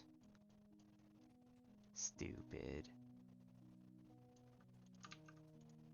Okay.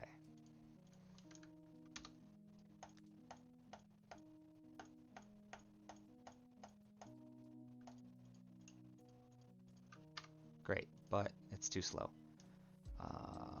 So this, that being 0.2 seemed fine. Let's make this 0.5.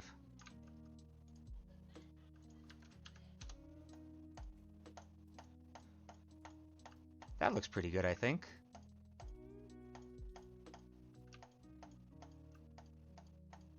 All right, let's get rid of the lines for now, or at least make them very brief.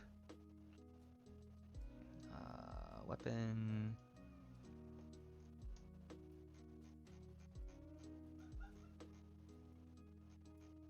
Client shoot. Let's go to like 0.1.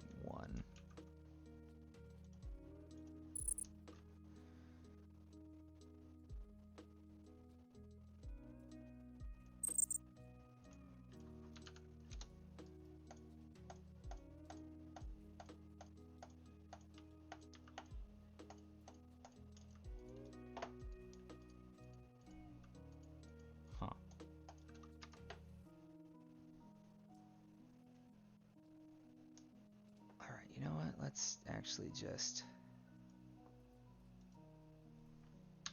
comment that entirely for now. So that was mostly for testing the positioning pass-throughs anyways, and those are all confirmed working. So now, I just need to figure out where the hell my bullet impacts went. Because really, where the hell did my bullet impacts go? Also, this needs to start out invisible once again. Okay. So why'd the bullet impacts break?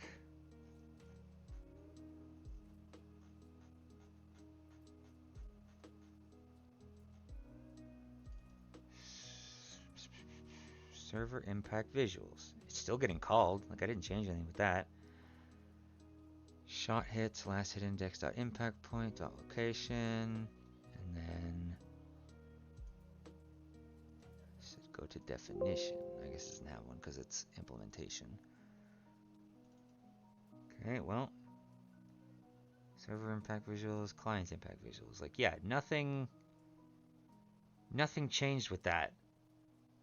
So why did that stop working? It was working before. Server. Gun.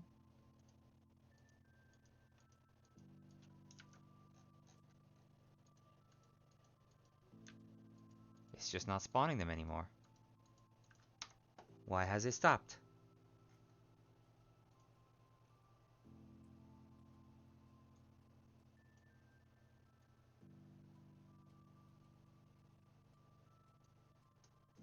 Yeah, if the hit target was a damageable object, boom, server impact visuals, and then shoot it. Or if it wasn't, rather, server impact visuals and then shoot it. If it...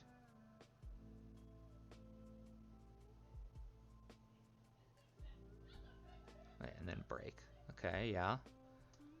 Otherwise, like no matter what, server impact visuals is being called for sure.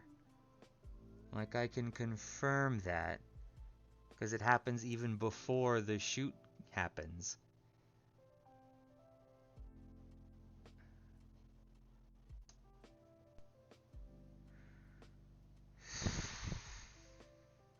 So why?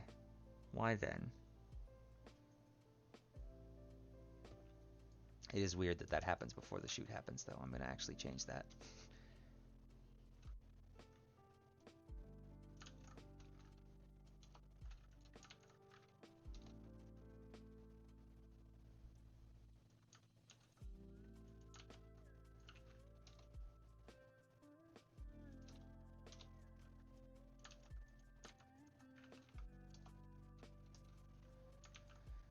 But regardless, it should still be happening.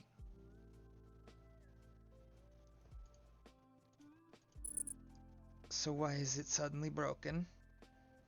I do not understand.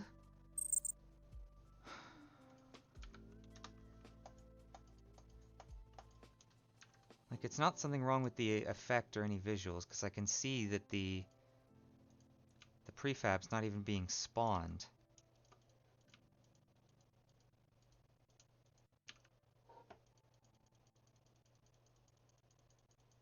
Why not?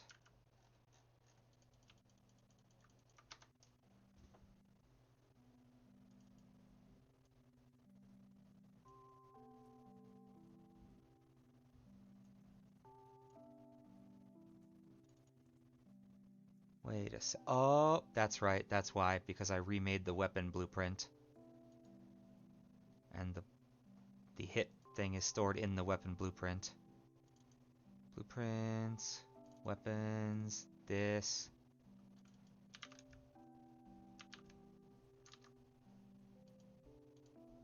References. My impact.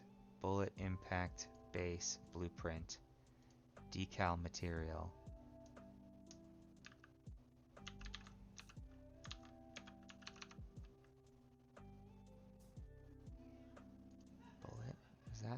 Is it like that? Is that what I needed to set up? There we go. Much better. Now this gun is actually shooting. Okay. So let's set the enemy spawn cap to 0 real quick. Don't want any guys. Just want to be able to take a uninterrupted GIF of this. Screen recording GIF. Oops. That was missing part of it. Okay. Capture screen recording GIF.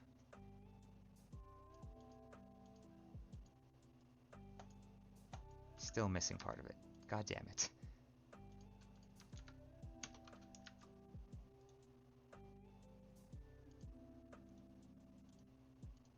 let's get all the way over here.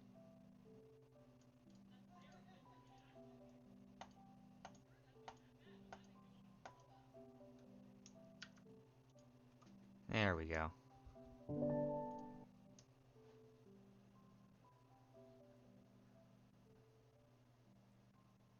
Kind of hard to tell in that low frame rate GIF. Let's up that a bit.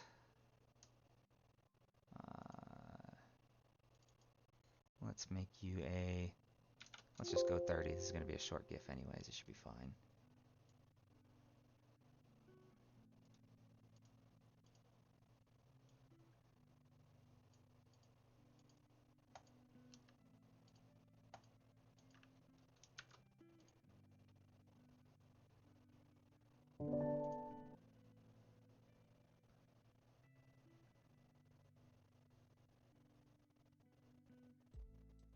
Yeah, that looks good.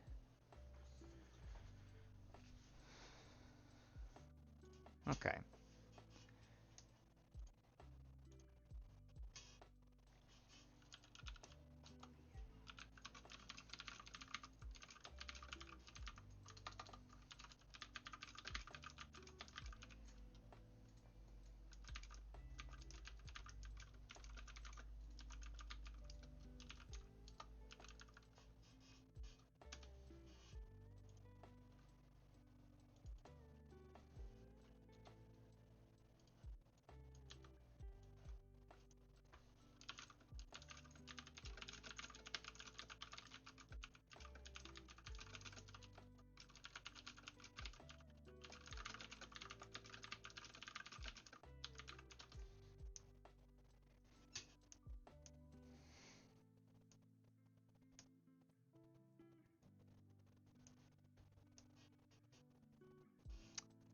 Alrighty then.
Alrighty, well, sorry, I was just a bit distracted messaging someone.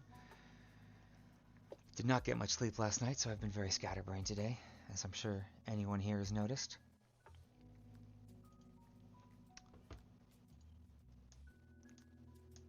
I guess I could throw together a casing model to eject real quick. That's not really a big amount of work. Let's go new. Said new, general, don't save. Yeah, me? Sleep deprived? Of course not. I didn't get addicted to reading a new manhwa and only go to sleep at like 7 a.m. this morning. Only to then have to wake up at 11 to get ready for this stream. I would never do that. Far too responsible. Let's see, cylinder. 6 of these.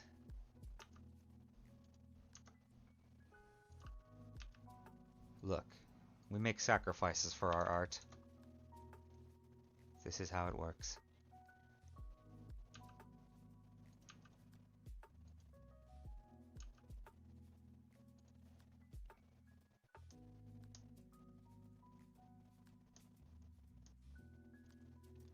Loop cut here.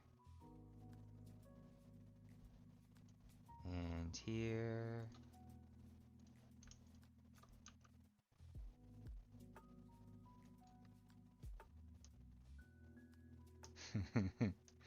Well,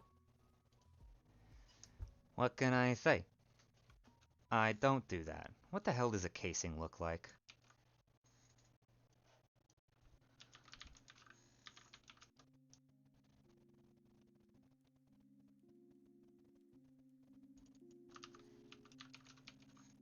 You know better than I do. What should I look up to know what a casing that would come out of a Garand would look like?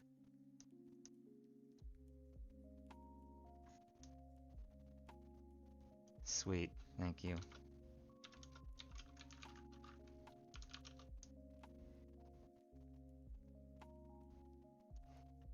Heck yeah. Alrighty. Oh, cool. So I was pretty close. In fact, I was very close. Good job, me. Alright. This can go back over here. This can go here. This can go here. And then... yeah, probably a bit. Like that. It's gonna be very tiny and not very seen anyways. Or like this. I don't know. Yeah, that should do. Alright, then we need to cut. Cut there. You. Cut here. Alrighty. And then...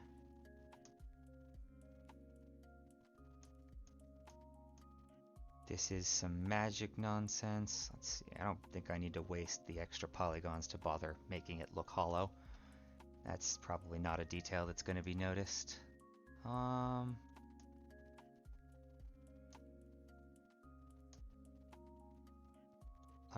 then let us go with... alright, so faces, select these. Alright, so let's go material, casing, base, matte, and then casing, glowy, matte. Okay, so the whole thing, base, and then just this bit, glowy. That should do. Now, those are just going to be flat color things, so I can just throw them together in Engine, Export, FBX. Wait, hold on a second. Yeah, no, that pivot point's probably fine. Okay. Export, FBX. Here, assets, 3D, guns.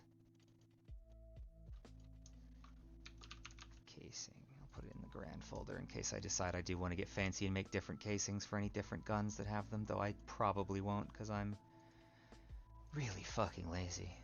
Okay. Boom. Bam. Bada bop boom. Import. Casing. Import. Delete both of these. Okay. And we've got Garand casing. Inst. Oh, sorry. Base. And then glowy.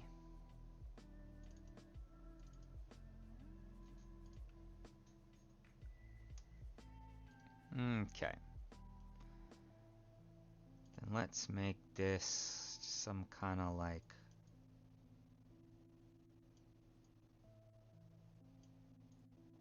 I want like a brass kind of thing. That's probably good enough. And then the glowy is super bright blue. Alright, and then shininess. These both need to be shiny. I don't remember what makes them good shiny though. I guess I can just check my other materials. Because fun fact, basically this entire game is being run through a post-process shader that fakes all the specular stuff. Because normally self-shading, specular does not work. That's why these enemies that spawn and are still using default materials are like glowing like they just came out of the goddamn sun, because the specular stuff is...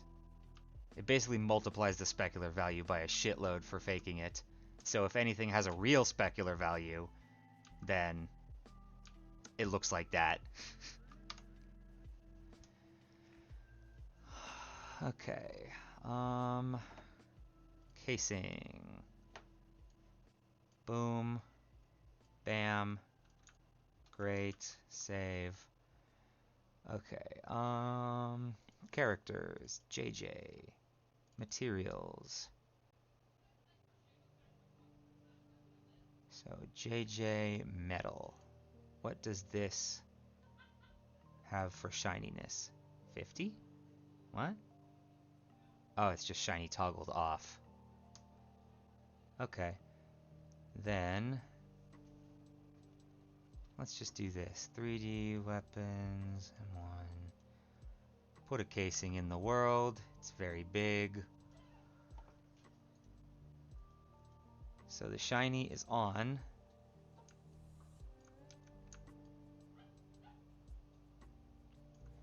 What does 100 look like? Versus 200 is like none. 0. Oh! Yeah, 0. Might be a bit much. Oh, okay, that's shiny. Alright, we're gonna go with like 5. Yeah, 5 looks good. Oops. Alright, 5, and then this is also 5. In fact, you know what? This is supposed to be real shiny because it's magic. What if I put this? Make that... oh, that's shiny. Kind of like that. See how that looks at actual scale.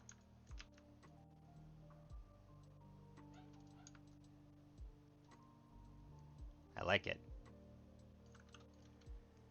Okay. Delete that. Close this. Shrink this. Now I need project blueprints. VFX. Blueprint class. Actor. Bullet casing.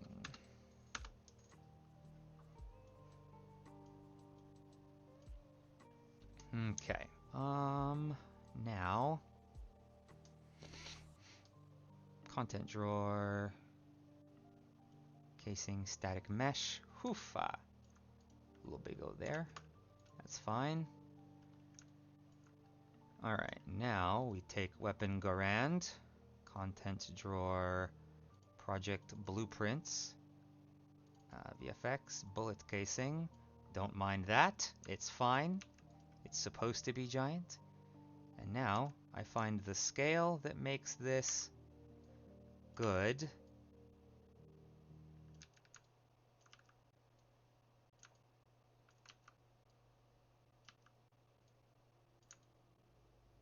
Satisfied with that.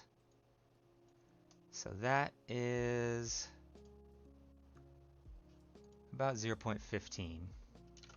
How does it look on 0.15 flat? Whoops, that was actually 0.015. Yeah, that's fine. Okay, good. So now we delete this, save, compile. All right, now this, we just make the actual model in here 0.15 scale so that the blueprint itself can still be at scale 1. And I don't have to manually scale it when spawning it like a chump. Okay, then this needs to have physics simulated. And in fact, yeah, no, that's fine. All right, and then this should have a lifespan of, I don't know, like 5 seconds until they disappear. That'll be fine. So yeah, casing simulates physics. Do I want simulate physics here or here? No, I guess it can't be here. Yeah, because there is no physics to be here. Yeah, so it's just on this. Okay. Yeah, that should be fine. Collision is physics actor. That sounds right. Probably. Ooh, actually though, let's go custom. Ignore traces. I do not want them blocking my raycasts. Last thing I want is a casing flying in front of the gun after it ejects and then blocking a shot. That would get really annoying. Okay, so now then, we say in this event craft class, in this little casing thing I made, we can do spawn actor from class, and this class is bullet casing. Also, now that I think about it, this should be bullet casing underscore blueprint. Alright, so spawn this. Spawn it where? That's a good question. How do I show where to spawn it?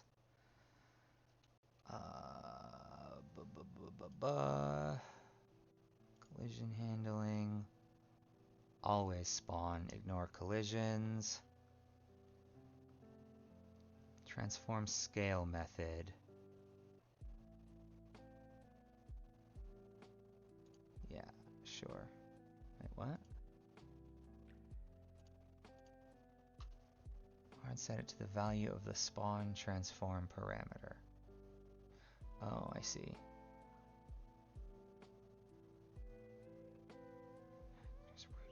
Yeah, no, I just want to override it. I don't give a shit about the actor's root component.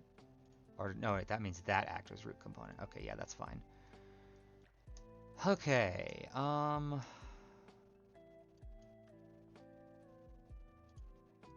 split that up.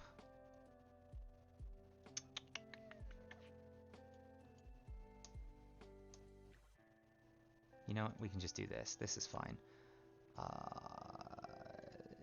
We've got this cover. Yeah, I mean, I guess that should really be fine. Okay, we'll just use the cover's position and rotation and all that and see how that works. Cover.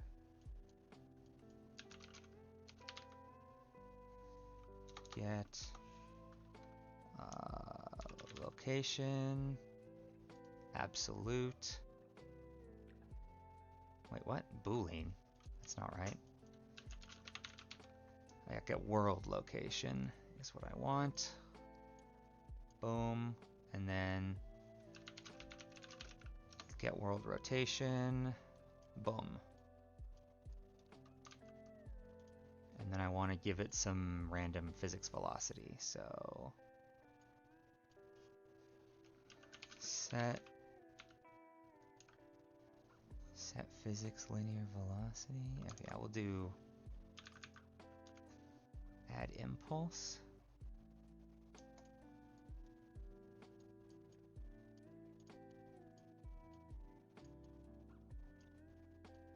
Okay, so you need to have like, I don't know, 50, I guess, and then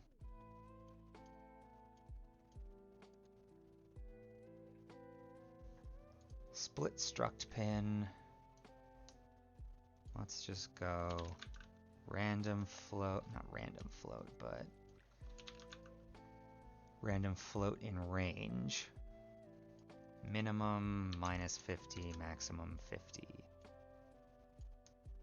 And then Y, the same. Sweet. Compile, save.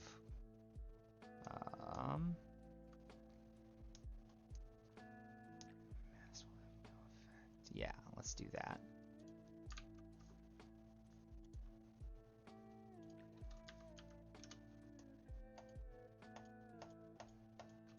Needs a bit more.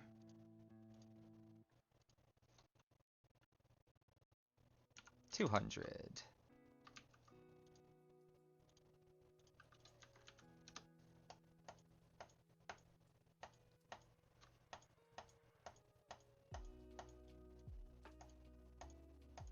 Hehehehe.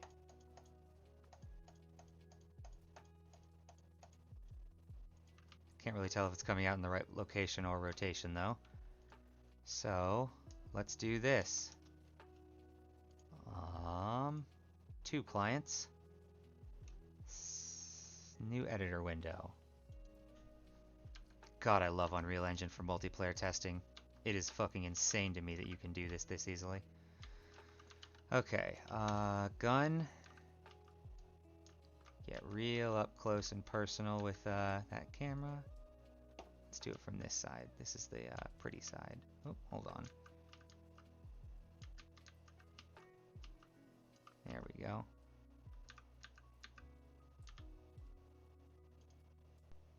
Alright, what in there is blocking the camera?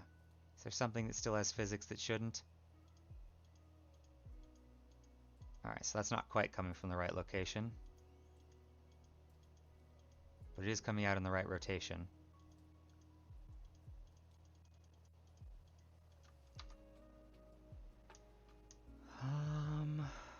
Okay.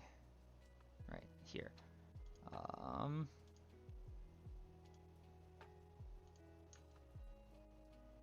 Why is that coming out over there?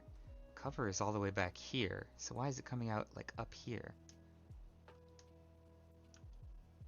For that matter, now that I think about it.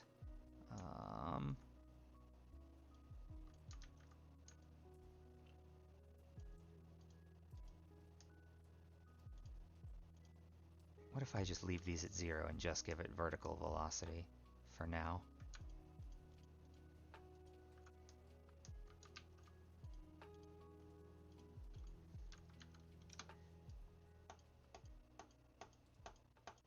It's weird that it varies. Sometimes it goes up a lot, sometimes it goes up a little. Is there something colliding in here? Let's take a look. Viewport, U. Collision is no collision. Hey, wait a second. Why is no collision still blocking things? I guess just because it's still not enabled to begin with. So I don't do any of that nonsense.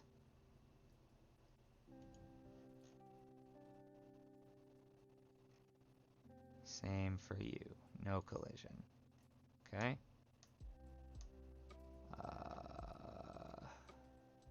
Is there anything in here that's got collision that it shouldn't?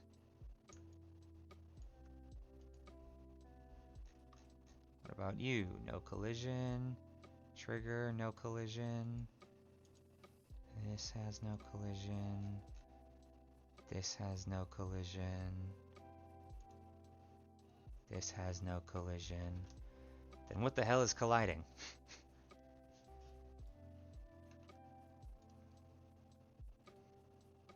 Oh well, whatever.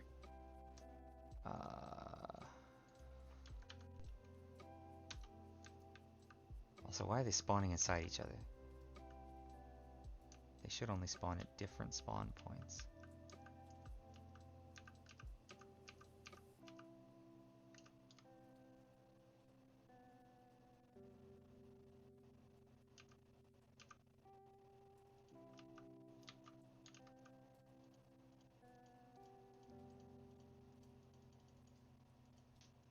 Like, sometimes they fly up like they should.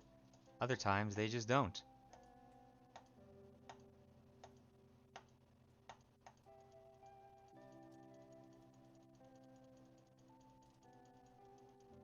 Why? Why are you like this?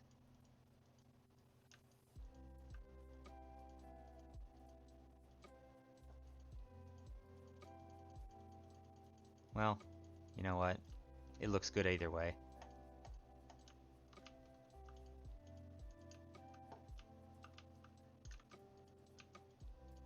I like how that muzzle flash came out. It's cartoony, but good.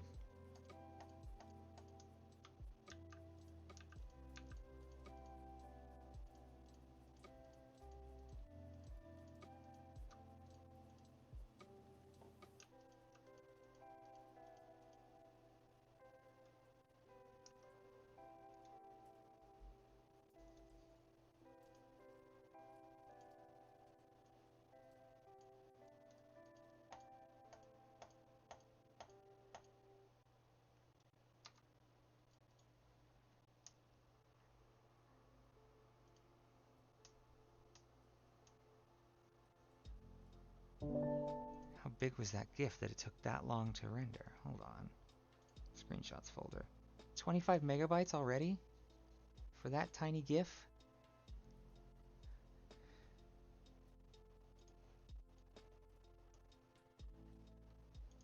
Let's try that again then.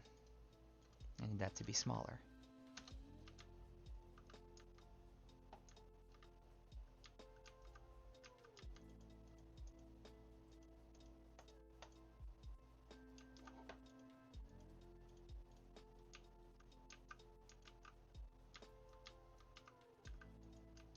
Come on, just give me a good angle to show this off at that doesn't like fuck with the camera.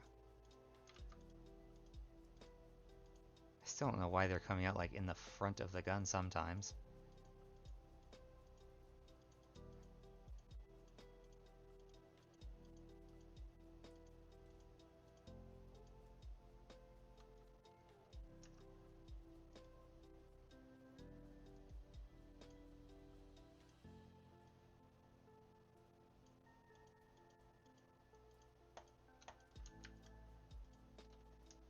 Alright, very short GIF. Surely that won't be a million megabytes. Still 12 for this short GIF.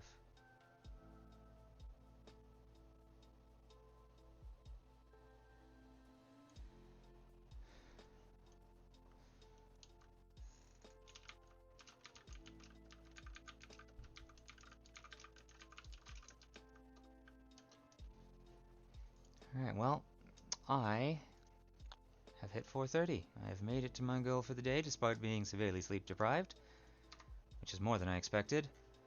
So I am going to call it for now. Thank you for coming and watching and chatting, anybody that has. Hope to see you tomorrow, same time, same place. I will be beginning modeling an enemy. That should be fun. Maybe. Peace out.